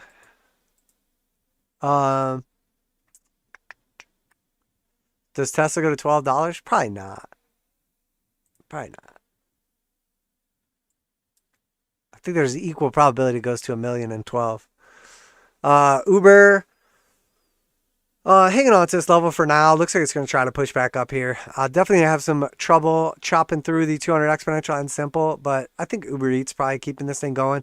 Lyft reported, ended pretty good. So Uber reports on, what's that, tomorrow? Yeah, Uber reports tomorrow. So you could argue that if Lyft did good, Uber's probably going to do good as well. So probably pops up here, honestly. Probably goes back to 50. Where does it go from there? I don't know. I have to wait and see. Yeah. Looks okay, though, and probably does get a beat here. Pinterest, I'm probably looking to enter this. I'd rather wait till after earnings, though. Again, that's tomorrow. I mean, we all but filled the gap on the breakdown, and then we left another gap here. So are we just going to basically do the same thing again? I mean, this dump was on an earnings beat. So are we going to get a pump on an earnings like miss? I mean, it would only make sense in these back-assward markets. But, I mean, realistically, this thing is starting to look juicy now again for another freaking scalp. I would rather pick it up a little bit lower, but I don't know. I mean, and again, I don't really like playing stuff into earnings just because you're basically flipping a coin. But arguably, I mean, a gap fill would be like 28% to the upside. And you could run like a 4% stop loss if we break down.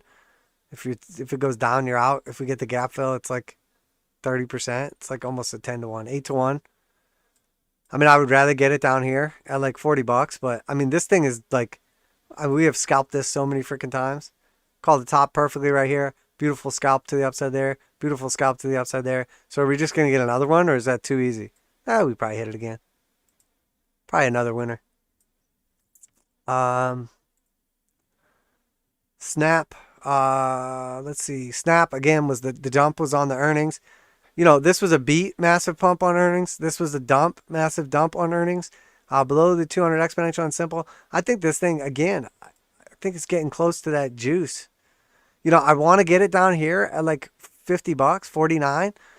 But is it worth missing the move over like $2 or $3? Probably not. I mean, we all but hit my entry.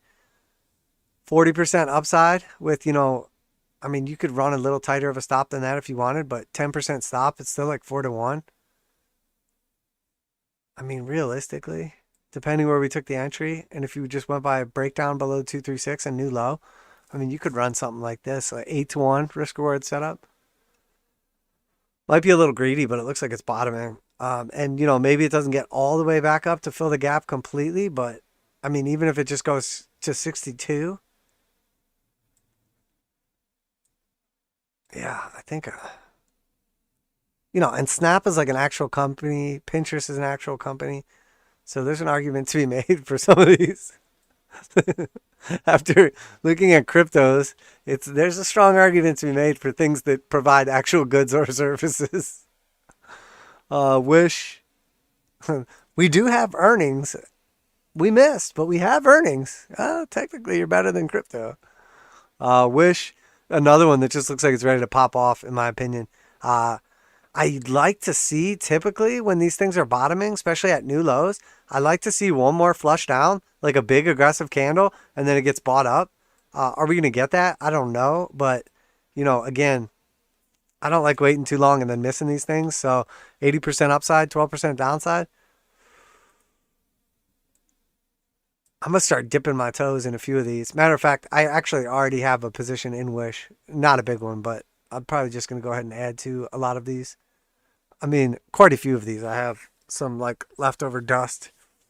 A couple stonkaroonies in profit that are still hanging around. Airbnb, still doing nothing. Overall, I got to say this looks bullish. The longer it just consolidates here, the more likely it is to get the continuation break to the upside. Still another like 10% on this trade setup back to the 236, but I think it goes to 190. I don't know though. When is earnings? Tomorrow also. I mean, you got to just wait on this one, in my opinion. I mean, you could coin toss it for an options play, and it probably explodes one way or the other. Explodes or implodes. But realistically, whatever direction it breaks from here, we probably see continuation. So is it worth just skipping the little bit of a move and then getting on like the actual move that takes place afterwards? Probably. I mean, this is like the neutral zone as far as I'm concerned. So you're coin tossing it at this point in time. What do I think's going to happen earnings-wise? A beat or a miss? I think it's probably going to be a miss. I don't know. It's got to be a beat. It has to be a beat.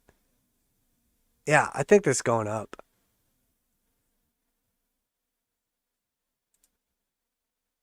It's so difficult to try to gauge like the overall country, just because I live in like a tourist destination and I have like a few friends that own like quite a few Airbnbs. So overall, I would say for the last quarter, like they've been doing outstanding, jacking prices way back up to like new highs on a lot of them, especially as like people would prefer to be in like an Airbnb the same way they'd rather be in a rental car than like a hotel or like an airplane equivalent. You know, obviously like the Airbnb being the equivalent of the car, as where the hotel is like the equivalent of the airplane. It's sort of a weird analogy, but that's how I look at it. Bumble, still just oscillating. As far as I'm concerned, we have broken down from this triangle. Try to retest it again. I think this thing's getting ready to dump. Not till the 10th earnings on this one. Looks weak. I would not be surprised to see it push back up to 57 again. This thing is just really trying to make up its mind. Definitely could have scalped this a couple times, but I don't like to get greedy. We got a nice move off this thing a while ago, so but the next move is probably going to be a big one. Baidu and China in general, people are starting to get bullish on China again, and honestly, I'm feeling the other way around. I think these things are getting ready to, I think they're getting ready to let go. I mean, we haven't had bad news from China in like a couple weeks, so we're probably due. We're probably due. Well, what's the odds, and what are my choices for the bad news out of China? But yeah, I mean, it looks like a rejection off 200 exponential and simple. Could see further upside, but not. I'm not ready to just pile back into these. Baba, same thing. Maybe it's going to put in like an inverted head and shoulders. Push back up to 200 exponential and simple. I would not be surprised to see something like that take place. I mean, these things have been trading pretty technically and hit a lot of our moves, but when we switch out to like the longer term time frame charts, they look so bad. Starting to look okay though. I mean, are we getting something like this? Could we see a little further downside and then a push up and then basically hit, a decent measured move? This is probably the play I would be looking for if I was going to be bullish on this. Honestly, it probably gets rejected at like 208, but I mean, again, though, you guys know how I look at these. I look for the easy ones, the ones that are most likely to play out with the like highest probability of success and big juicy risk reward ratios. But I mean, a 20% move, and would I be mad if I was stuck holding some Alibaba for a few years? No, I think this thing probably continues to make all-time highs eventually, but who knows? Excuse me. You're bored. You bored me. Oh. Ugh. What am I missing here? Earnings and revenue. Date ending September 21st.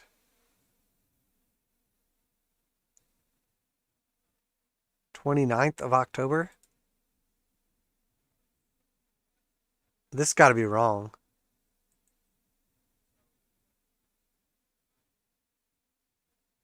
This was the 3rd. That was the 13th. They're like, we meant to report earnings, but we forgot. So probably like any day now. I mean, right? Am I reading this wrong? Yeah, I don't know. Coming up here in the next couple days, though. But yeah, I don't know. I'm not sure if I'm retarded or if TradingView is retarded, or if China just does whatever it wants. Probably a combination of those three. 10-cent music. Man, it started across that 821 back up, but now it's looking weak again. I mean, this got to be the worst of the China stocks we look at typically. Probably pops up, though, sometime in the near future. Diddy still just squeezing in that little flag that I maybe had or maybe didn't. I mean, you could argue it's just a channel, not really a flag. I mean, basically just sideways channeling it up at this point in time. That makes a little bit more sense to me, honestly.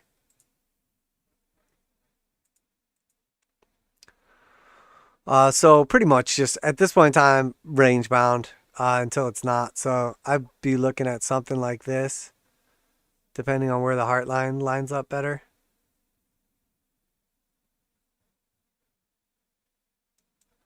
That's what I'd probably be paying attention to. Until it breaks out of this range, it's basically just neutral, in my opinion. So we're basically at the heart line, below the 821. Probably consolidates around here and then moves back up to the top of the range. $10. It's like this thing's moving inside this little range, though. BZ, triangling it up. Just neutral area as far as I'm concerned. Until this thing breaks one way or the other, there's really nothing to see here. The break will probably be a nice move, though. JD.com, reclaiming the 200 exponential and simple. Slowly trending up here. We got like a little bit of a wedge action going on. I believe my target was a slightly higher high at like 88. and then potentially pull back to 81 in the breakdown. We'll see if that plays out. Reclaiming the 200 exponential and simple, putting in some bearish divergence. So we'll see if it gets that third drive before it breaks down, or maybe it just goes to the moon. Neo capturing a little bit of that EV rally, but just not seeing the same stuff. I thought, man, they didn't actually report, but I'm pretty sure they came out and said their like deliveries were like down 65%. So maybe they're just downplaying it.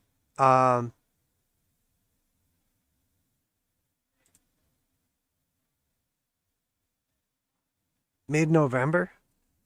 Maybe they're just downplaying it, like for a press releaser. Maybe they're just trying to like cushion the blow here.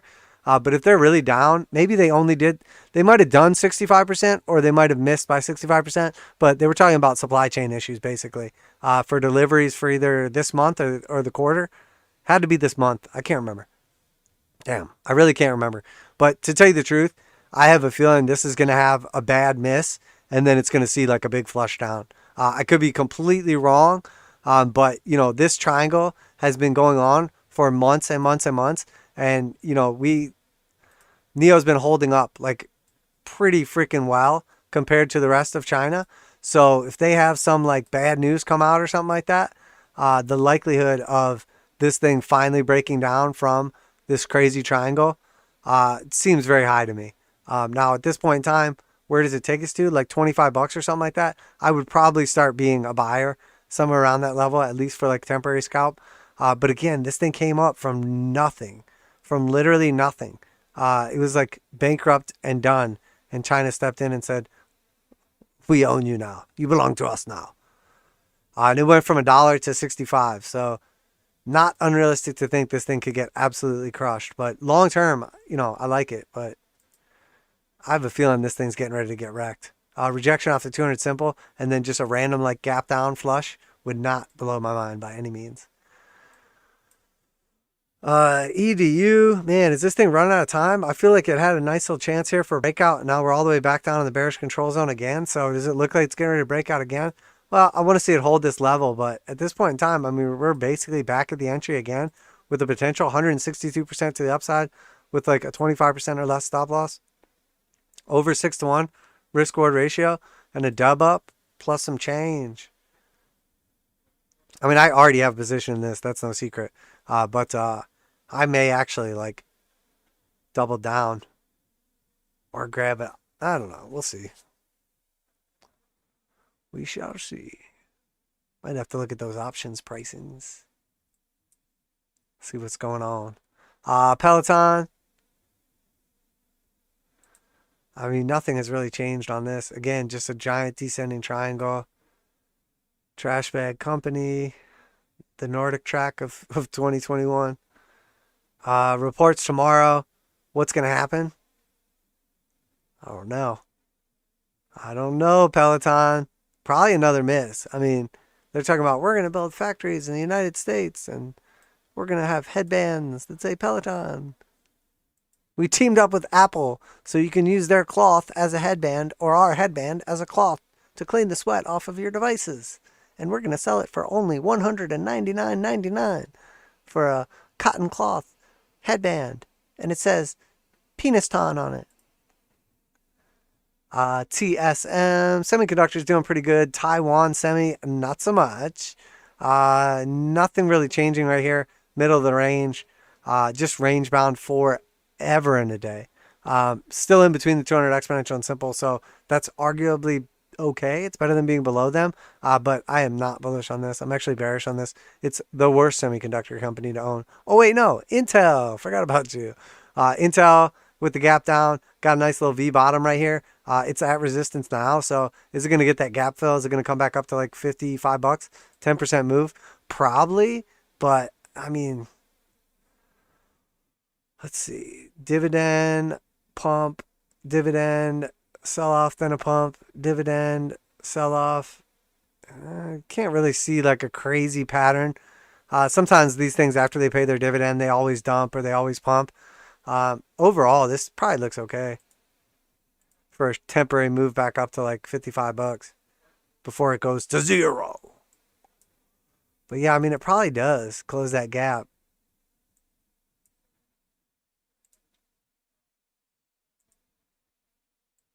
Probably in pre-market and then goes down after that.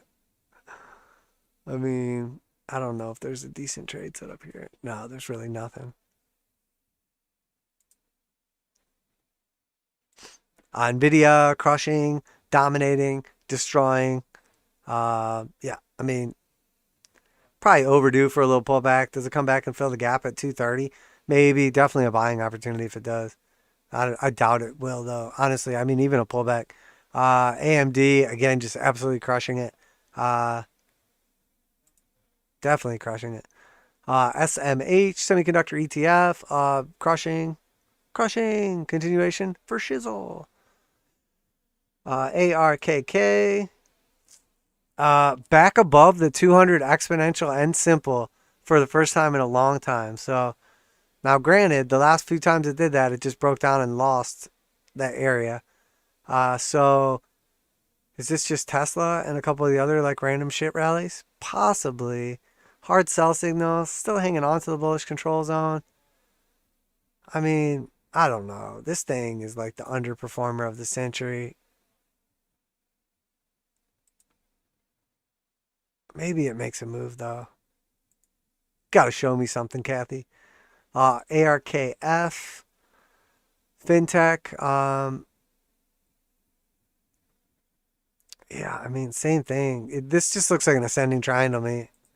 We've got basically the same resistance in red and then support down in here in green. So until we get some kind of break out of this range, I mean, you would think knocking your head that many times on the drywall, eventually you'd break through, Christmas vacation style. But National Lampoon's reference? What? Oh, it's about that time of year. It's about that time. That's my name. Breakout, take us back to all-time highs, $63. Measure move, meat of the pattern. Maybe. Probably just goes to 0. But maybe. Speaking of Kathy Wood's stocks finally doing something after getting absolutely crushed forever. Skills did not come down for the right shoulder. Are we just putting in a little dirty little move like this? And then, maybe I should have had it a little bit more like this. And a little bit more like that. And then we come back down and finish the head and shoulders. Definitely a possibility. Arguably, though, it's bottom and it's getting ready to go. I don't know. We'll have to wait and see. Maybe it's getting ready to do something like this. And I just had it drawn slightly wrong. Doesn't look unrealistic. But at this point in time, at resistance, we'll see where it goes. Teladoc, another one of those that just kind of popped off here after doing nothing forever. Bullish control zone. Looks like it's probably getting ready to top out here at resistance. But again, is this just going to end up being a giant inverted head and shoulders and then it breaks through and starts running? I mean, we're in the middle of a giant melt up. So anything that's been getting crushed for a long time could start showing up as if this run continues. Palantir just going sideways, doing nothing. Looks like it just wants to come back up here, retest that range again. Eventually, you're going to chew through this, get our measure move back up here to like 37. Or break down. I mean, who knows? UBX finally popped off a little bit and then realized it has no earnings. There's no company, there's no products, there's no anything. But it did hold at the 821. If it consolidates here for a day or two, hard buy signal. That knife is pretty powerful, but blue slope line on the TJD, TDMACD, bunch of green histograms. I mean, could this thing pop off for real? For real? It could. Just a retest of the 200 exponential and simple. 63% move to the upside. The only problem with this is there's a lot of other companies that look way better with a similar move. So I would just rather be in those ones. Earnings coming on the 10th, but there's nothing. There's no earnings. There's no anything. They don't have a product. They don't do anything. It's not even a company anymore. It's just a ticker. They're like, what have you been working on? Nothing. I mean, what do you do all day? Nothing. You guys gonna like cure cancer or working on like a new Viagra supplement or like energy supplement? Anything? No, no, nothing at all. You got any plans to do anything in the future or? Nah, I don't think so. Oh, okay, cool. I'll invest. I'm sold. Unity. Had a nice little move up here. Looking a little bit tired. Holding the 21, holding the support from that previous high. Could flush down to like 122. Could hold this area and just keep creeping up. It's having some trouble getting above this area from that gap. So this is starting to look like it just creeped all the way up and then someone's unloading their position. Could this be distribution taking place or does it push back down and then we see further accumulation? I think either one of those is a valid potential. Oh, this is my rollover. Okay, so far it's working. We'll see what happens. It probably holds right here at like 135. We'll see. We'll see what happens. I forgot about that. All right. Zillow. Oh, look. So, as predicted, Zillow got destroyed. Huh, that's weird. We got our green box. Potential entry here. When I say these things, Zillow was at like 80 something dollars. I was like, this thing will be at 60 real quick. I didn't literally mean like a day later. I'm pretty sure I said that. When I said that, I think we were here. What it would have been on Sunday. So like, what, today's Wednesday? So 3 days ago. So that's 1, 2, 3. Yeah. So we were like here, and I said this thing's going to 60 real quick. And then of course, welcome to the 60s. So at this point in time, we got a gap fill. Does it bottom right here, though? That's the real question. I mean, or does it just gain momentum to the downside? It's not unrealistic. I did not take a position on this yet. It is not unrealistic to think this goes to $50 before it sees a bounce. But at the same time, a 4.5 to 1 risk reward with a 7% stop loss, 31% target to the upside. I mean, at this point in time, though, after that move, do you just hang tight? I mean, it's probably going to make an aggressive move one way or the other in pre-market. But, like, do you just look for this one then? 75% upside with a potential of, I would want to see basically like a daily close below like some of this support back here or resistance. This area probably holds right here. Does this hold though? That's a could go either way. But again, I mean, with even if it's 50-50 chance coin flip, with the 6 to 1, 5 to 1 risk reward, do you just flip the coin? You probably do. Probably just flip it at both spots. So you're happy if it gets there, but you're happy if it doesn't. Does that make sense?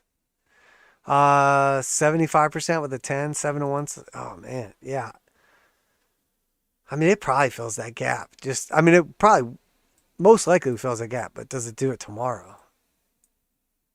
Or are people just in shock right now? Josh Brown's like, I bought the bottom. I'm an investor in Zillow. It's doing great. Oh my God, I'm down. I like him, by the way. That's why I'm making fun of him. The compound show is entertaining, to say the least. But he's definitely a paid show, for sure.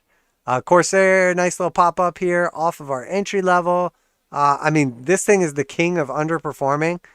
Missed earnings and then pumped afterwards, so I guess it was already priced in. Realistically, this thing probably plays out. Already up like the better part of the position, so but I'm definitely not. I'm not. Probably looking to get out of this real quick when it pushes up there, because there's a ton of support turn resistance like right at this level. I mean, that just looks like people always talk about a line in the sand. That looks like the line in the sand right there. And I would not want to be holding it when it gets back up there because it's probably going to dump back down. So, yeah, I will probably be taking a slight front run on that position for profits. So, All right. Zoom. Finally seeing a little price action. Is this trade setup going to play out?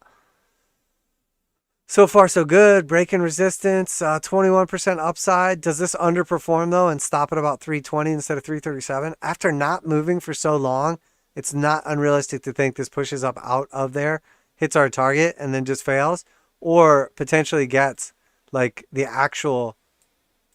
I mean, there's a strong argument that this company will not go away. You could argue that this is a real company that does stuff and things, and it was just slightly overvalued and out of favor. But 10 to 1 risk reward ratio from basically where we're at now on the breakout, or, basically 3 to 1 from essentially where we're at now to the 200 exponential on simple. If it reclaims that area too, it probably crushes. Yeah, looks good. Finally. For the first time since October last year, for 1 year, this looked like shit. But now, looks pretty good. Square. Oh, man. The worst part about this chart is Jack Dorsey's face. If you were rich, would you go with the dapper, groomed, well-kept, handsome guy thing, or would you do the Jack Dorsey / Elon Musk, where you wear strange homeless man facial hair and have weird piercings and just look like a bum, or you do the Elon and you have shirts that don't really fit you with stains on them and stuff, and you live in a shipping container while you're the richest man alive? Or would you go the dapper route? I'm curious, guys. Let me know your honest opinion. Would you slum it if you were a billionaire? Or would you maybe clean your shit up a little bit and try to look like a respectable human being? Or would you go the other route? Or would you go the Bill Gates route and, look like a total, weird ass little loser nerd and pay Jeffrey Epstein for tax and business advice, aka diddle little kids, honestly, if you're going with the Bill Gates, it's probably not the channel for you, man. Probably don't want to be your friend. I don't care about your connections. Sorry, that's not funny. When he said he was investing in child trafficking, I thought he meant in trying to stop it, not participating. Sorry, that's really not funny. I mean, it is a little bit, but Square. Overall, looks okay. I mean, it's trading at the top of the range. There's not really an entry or anything. You really want to get this at the bottom here. Arguably off the heart line, but not really doing anything. I mean, why isn't this moving? Aren't they isn't Jack Dorsey in crypto and the hyperinflation and stuff? Shouldn't Square be going to the moon? PayPal still getting absolutely crushed at support, though. So we wanted it. We waited for it, and here we are. I mean, this is a real company that actually does stuff. So, oh my gosh, me always doing the wrong tool. I mean, what's up? It's not exactly the biggest mover, but I mean, what is that? 5 to 1 risk reward ratio? A breakdown below 220, basically want to get out of here, 218, something like that. But it pushed back up to the 200 exponential or simple, at least to the 382, gives you 12%. So 4 to 1 risk reward. But realistically, I mean, I would potentially be looking for this to get all the way back up to the previous high. I mean, assuming this would be a legitimate investment, because PayPal is a real company and has a future, and we're just range bound, and this is just going to be the next sideways channel. 37% upside, 3% downside. What is that? 11, 12 to 1. Yeah, okay, PayPal on the list of ones to buy probably tomorrow. All right, PayPal, check. Remember, this is not financial advice. I'm not your financial advisor. These markets are extremely volatile, so please do your own research and trade responsibly. And also, when I put these trade setups on the channel and then they always play out 90% of the time to the upside, they're not meant for you. I just literally draw funny things on my chart. So if you do what I do, you're going to lose all your money. And yeah, so Definitely don't do what I do. And also, these are not for you. These are for me, okay? So don't even look at them. Close your eyes. Matter of fact, unsubscribe and get out of here. Get out of here. You're ugly, and I hate you. eBay, gap fill, rolling over. Man, this thing looks like it finally wants to flush down at least a little bit. Yeah, I'm probably going to look to pick it up back down here. I mean, we missed the opportunity here, broke back to new all-time highs. I took profit back here. We got the gap fill. We're right back where I took profit from. So I'm really looking to get it back here. We didn't get what I wanted, and I'm stubborn, so I'm waiting. Not going to chase it. I want it. eBay, get your ass down here to 60-something dollars. Don't make me come after you. Amazon with that fucking... Damn it, Amazon. Can't you... Amazon needs to reach out to Elon Musk and do some, like, funny accounting. I can't believe they missed. Like, what are you doing? I mean, range bound. It's got to either break out or go down. I mean, there's nothing really to see here for me until Amazon's at like 2,900 or above like 3,500. But, you know, obviously everyone should have some Amazon. Everyone should have a few Amazons. Not the attractive women that don't wear clothes. I mean, you should. But also the stronger Roonies as well. But the longer we chop around here, the less likely we are to get that head and shoulders play out. So, you know, this to me is actually like neutral to bullish. Yeah, I mean, realistically. But it's not uncommon to see like a double shoulder and then a breakdown. So, but range bound. Still just range bound. Forever. Forever and ever. Metro, a.k.a. Facebook. Putting in some bullish divergence off these peaks right here. I mean, it wants to bounce to 200 exponential and simple back above the 821. I mean, you got to be bullish on this. I mean, even if you hate Facebook, I mean, you got to, right?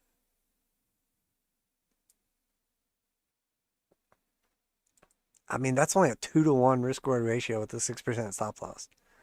So you're not going to get rich off Facebook, but you're probably not going to get poor either. I mean, even if, yeah, there's probably nothing here. Arguably, though, there's really nothing. God. But it's the meta and the things, and we're virtual meetings, and I'm the bone outfit for Halloween.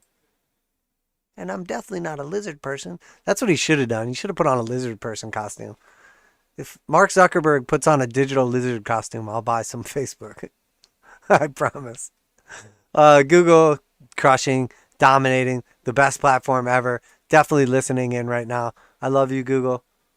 YouTube also just fan-fucking-tastic and definitely not censoring stuff for sure. Definitely not doing shady things with algorithms and censorship whatsoever. Not even a little bit. And I'm 100% being legit and not sarcastic at all, even a little bit. Microsoft still just crushing, absolutely dominating. You know, basically, I mean, look, there's few stocks that are literally just dominating everything, just always going up and just crushing everyone and everything that stands before them. And I don't need to remind you, you know, Nvidia, Microsoft, like, you know, amazing, fucking amazing. Good job, Microsoft. Keep it up. Okay, we already looked at this one. Should we call it there? Do you guys want to look at commodities? Bullish on uranium, still bearish on metals. Did we sum it up there? See what you guys got in the chat over here.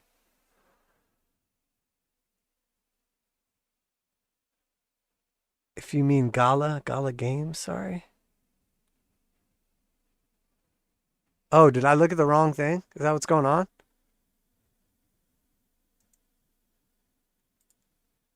My bad, Alex. Did I misread that and look at some random shit? Probably. Hang on one sec. That was not intentional. I didn't see that.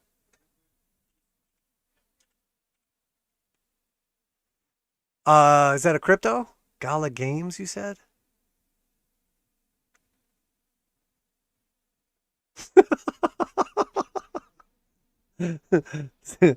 Whatever metals do to you, CW, your comment makes me feel the opposite way. If metals make you sad, that comment made me laugh. Is that a crypto? If you're still here, Alex, I'll look at it. Is that Gala, like Tether or USD, a specific exchange? The more info you guys can give me, the more useful it is to me. Um, so I don't have to like try to figure out what it is. Like if you just say like stock or crypto or what exchange, that really helps. I will rip through this for a minute and then we'll come back to it. Honkiness says, "What's up, Edward? Good to see you, my man. Hopefully you're still around. What's up with you, brother? Hopefully you are doing well."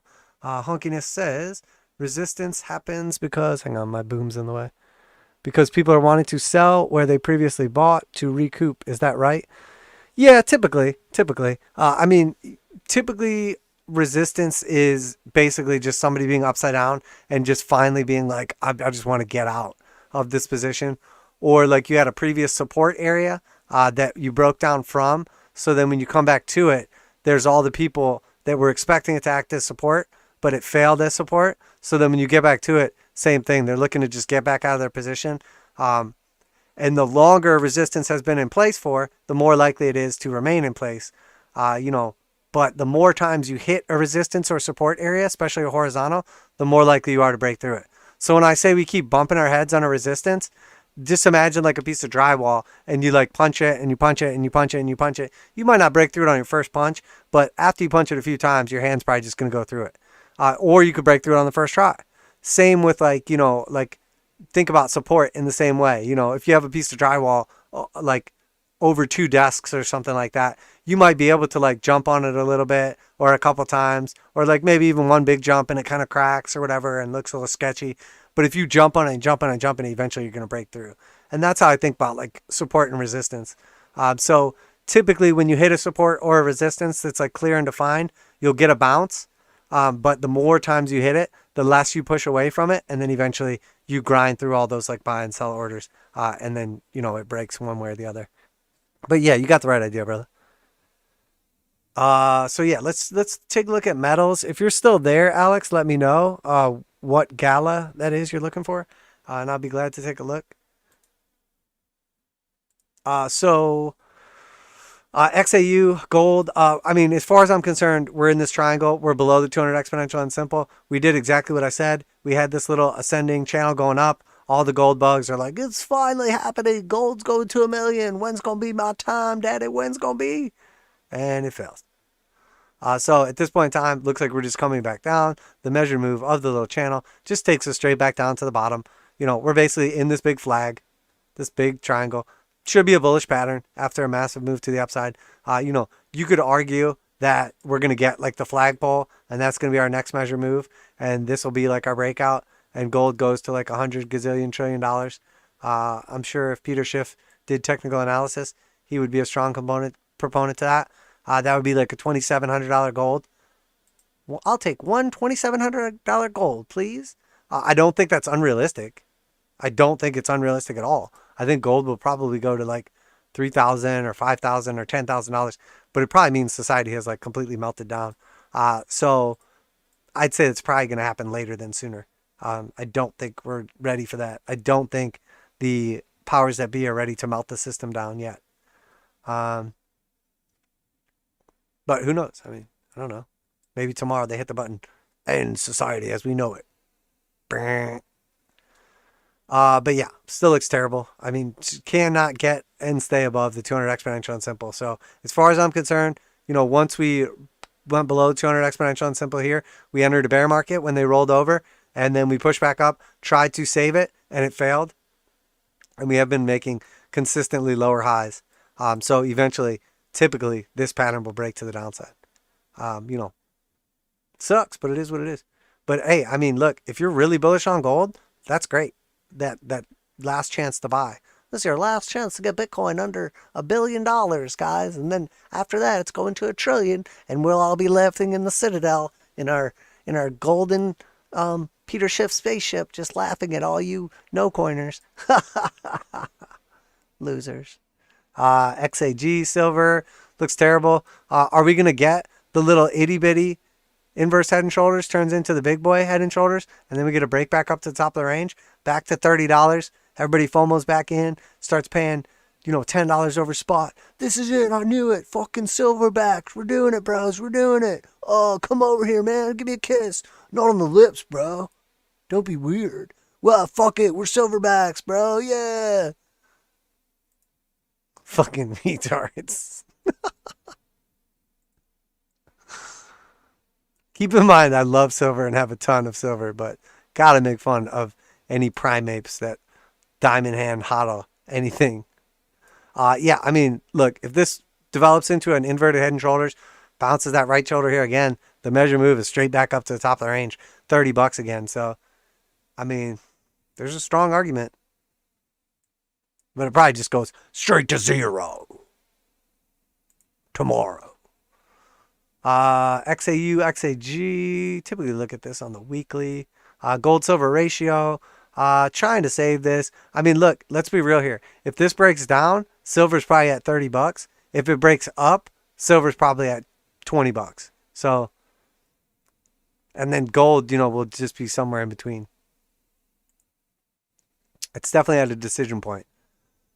Platinum hit our initial measure move, consolidating, trying to just chew through. The longer we just chew through this 200 exponential, the more likely we are to get up to the 200 simple. So, I mean, the best thing Platinum can do here is just keep going sideways for a little longer, in my opinion. AG, First Majestic, I mean, looks tired. Looks like it wants to roll over. Rejection. It looks like it, at least. Silver Juniors, same thing. Looks tired. Looks like it wants to get rejected. USAS, same thing. Tired. Rejecting. Pot stock's starting to look a little juicy here. I'm not going to lie. Holding support here. This was our target for Tilray. Does it break down and go to like $7, or is this it? I don't know, man. When I look at these things, these pot stocks been going sideways and down forever, and people are legit looking for like areas to deploy capital. I start seeing these meme stocks pop back off and stuff.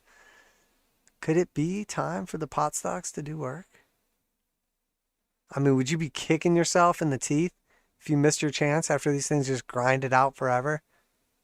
I mean, I have some small positions in all these things, but I'm about ready to pull the trigger on the old pot stocks, the old greenery, the old chronics. CGC, same thing. I mean, most of these have like some serious bullish divergence taking place on the daily. Even just a reversion to the mean, like the 200 exponential or simple, is like freaking 50% move on these things. So is it worth taking a shot? Probably. Uranium, I mean, look, I don't think uranium's going down anytime soon. It's at resistance right now. This is URA. I'm not confident these things are done. I don't think we're going to put in new lows by any means, but if I wasn't in uranium already from much better prices, I would probably just dip my toes into it and buy into strength. Let me put it that way. But for me, dollar cost averaging up into this when I potentially think we're getting ready to roll over is not ideal. Bearish divergence between some of these points, don't like how they're looking. But again, this, like UEC, for instance, my target to the upside on UEC, and we just put a new all-time high, is like 602. So we're at 438. So it's almost another 50% to the upside. So, there's a strong argument to be made that if it breaks down back below the 3, get back out. But if it continues up, I mean, there's just not really. I mean, it's still 2-to-1 if you don't mind risking 25% to make 50. I mean, 30. Yeah, there's just nothing there right now. I mean, but honestly, if you're buying into strength on uranium with like this bearish divergence in place, you're buying into it for the long run. You're not looking to like trade. You're like, I'll pick up one yellow cake, please, sir. Thank you. CCJ, Cameco, same thing. I mean, bearish divergence across the board on these things. And we know that Sprott is like loading up Spot with these things. URNM, arguably an ascending triangle, looking for a breakout. Again, bearish divergence. I mean, so what do we know? We know that the move in uranium is like meme stock driven, but has legitimate like upside potential long run. We know that. We know that uranium probably is going to pay off into the future. We know that. The question is, are we going to be stuck with capital deployed in uranium while it goes sideways to down for multiple years? Because it moves very, very slow. 125, a 25% move on this thing if it breaks to the upside. So, I mean, if I didn't have a position in uranium, I would definitely start throwing a couple of these into my portfolio. But for me personally, just not a great place to keep adding, to tell you the truth. Copper looks okay. Could go either way. It looks like it's just consolidating for now. I mean, that lower high is not great, but it's also putting a higher low, so it's kind of just flagging out. Basically hit my target all but a couple bucks. We'll see. I think copper and lumber are really going to tell us what's about to happen, like in the next couple of years. Probably like oil too. Lithium crushing, blew through that 1.618, still just creeping up to the top. Looks tired though. Do we get up here? Yeah, maybe $100. I think it goes to 100. But after that, nice little pullback. Hydrogen 1.618, nailed it, blew up here to the upside. Same thing though, long term very bullish on hydrogen, but right now there's nothing really there. I mean, it's not like tomorrow you're gonna be like, hey, we got a new hydrogen car, guys, you want to get one? Sure. But in the future, yeah, probably. LBS1, we got that lumber, that wood. The old lobster futures. I mean, still just grinding out that right shoulder. Rejection off 200 exponential and simple. You know, I mean, the last thing I want to see on lumber is it back down at $455. Because if it goes down there, it's probably going much, much lower. And the economy has taken a complete shit, which is probably not good for the USA or Canada. So let's pray that I'm wrong on this one. Caterpillar, rejection off 200 exponential and simple. I mean, they're not doing themselves any favor either with all the like strikes and like random people getting like killed in picket lines. Probably not great for their image. Deer busted down. I mean, looks slightly better than Caterpillar. Or wait, I might have said that the other way around. I think it was Deer that's having all the problems. Regardless, neither one of them looks particularly amazing right now. But I mean, what is this doing? Is this just flagging out too?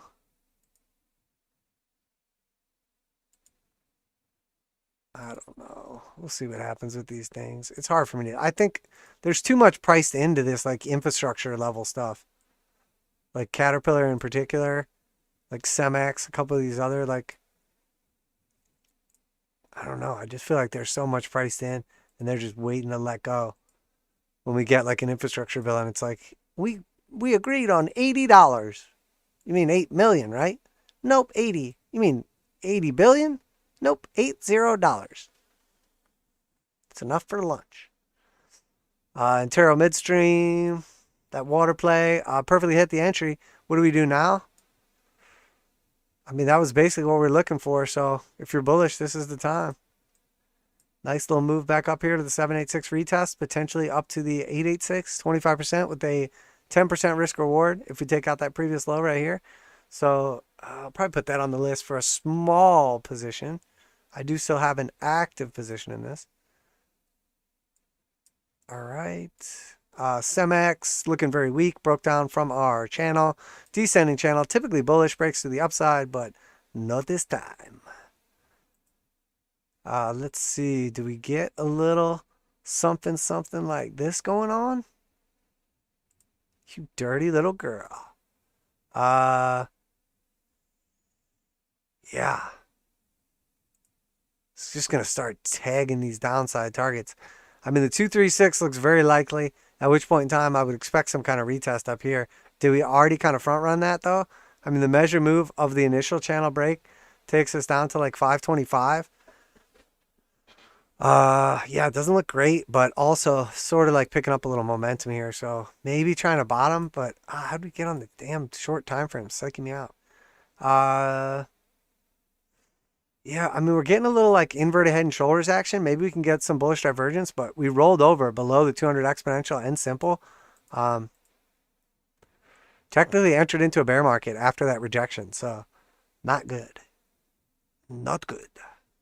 CLF, Cleveland Cliffs, the retest of the highs right here. I really am like, I don't have a strong idea one way or the other on these like iron and steel producers. As far as I'm concerned, as long as we're between the 200 exponential and simple, it's neutral to me. On the monthly, we're at the bullish control zone at the top of the range, and the stochastics are tightening. So in my opinion, more likely than not, this ends up as a rejection. Where does it get rejected to? Probably like 12 or 13 bucks. But then I think this area holds, and then we do go higher. So, the real question is it going to end up being, again, this just looks like one of those 5-wave Elliott waves. It really does. Arguably either here or here, depending how you're kind of looking at it. It basically just looks like it's doing something like this to me. And then we get, basically a retest. Where did that one make it to? So if we were at the 0.5 here, made it slightly above the 618.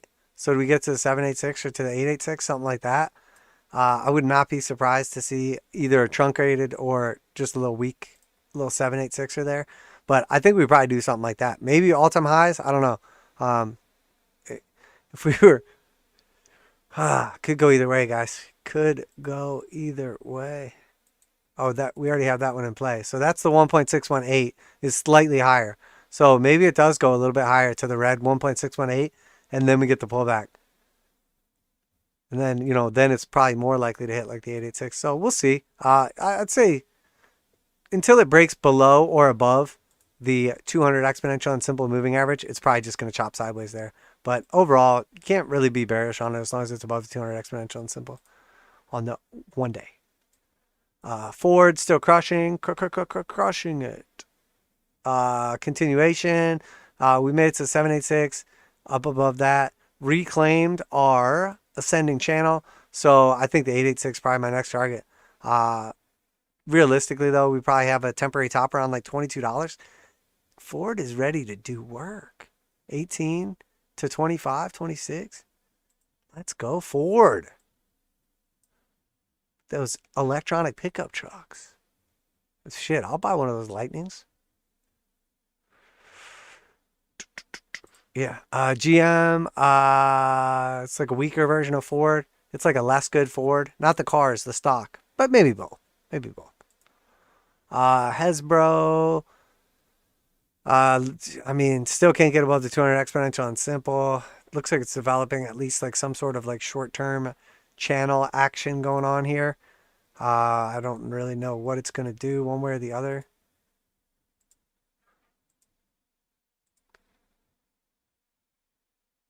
I don't know. Is that just like a little fake breakout? Am I not quite drawing it right? Is that just not the right pattern? I don't know. Any of those things are a possibility, but I think probably this is what I'd be paying attention to more so than anything.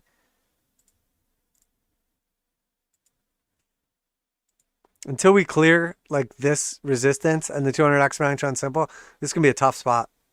I think it's going to break down here and probably do something like a descending broadening wedge type scenario.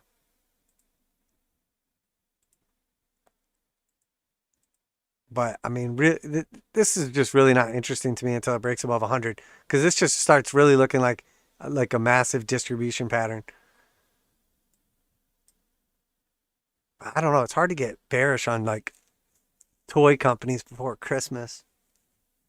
Well, Santa makes most of the toys though, right? Works. Finding some temporary support here, back below the 200 exponential and simple. There's a medium to strong argument made that this could push back up to like $3. Damn, that's already another 100%. Oh man, 68%. Where do we?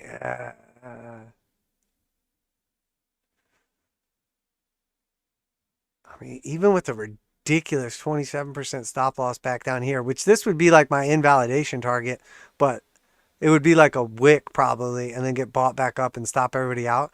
But we could just dabble. We could dip our toes in the works for a second here, guys. 68%, 9% stop loss, 7.6%. I mean, and then this just looks like a giant ascending triangle in a real breakout. We're looking for like that $6 target. Yeah, I'll probably take a stab at this bad boy. I mean, if we get the big boy move, if we get that domination move, that's like 658%. I don't know, 658%. I really don't like taking trades less than 700%, but I guess I'll dip my toes in it. Any sphere, doing what we've been discussing, just waiting for this head and shoulders pattern to fill out, this inverted head and shoulders. Really want to get it either at the heart line at like $485 or down here at like 262. Ideally down here at the bottom of the right shoulder. That's going to look real bullish. And this thing is probably going to end up just destroying. But I'm not ready to give back my gains just yet. But obviously the breakout of that triangle was pretty nice from 333 till pretty sure I got at about, it was somewhere around there. I can't even remember anymore. But it was like over a 2x. So, I mean, but the real trade is if this thing starts actually breaking out of the inverted head and shoulders. I mean, if we can get a piece of this, we can just get a little fucking 2-piece in a soda. Yeah, that's 1,000%. It's not bad. It's a 10x. That's a Grant Cardone if I ever seen one. All right, but we did it, guys. That's it for tonight. Made it through. Don't use that stop loss. It's 1,000% stop loss. So you lose everything, your house, and then you come back as an indentured servitude, in debt 9 more entire lifetimes. So don't take that trade. But remember, this is not financial advice. I'm not your financial advisor. These markets are extremely volatile. Please do your own research and trade responsibly. Good to see everybody. Appreciate y'all showing up in the chat today. Hopefully you enjoyed the technical analysis. And I will catch you guys on Sunday. Yeah, so that's it for tonight. Crypto Trend Trader. It is 11/3/2021 at 10:46 p.m. Eastern Standard Time. Good to see you, CW. Appreciate your gratitude as well as you being here, my man. So we'll catch you guys on the good, or catch you guys on the flip side. Everybody have a good night. Take care of yourself. Protect your principal. Protect your capital. Grow those gains. Make them dollar bills, y'all. And remember, I don't know. I couldn't think of anything clever to say there. So just eat your vegetables and drink that juice, baby. That juice. All right, I'm out. Peace.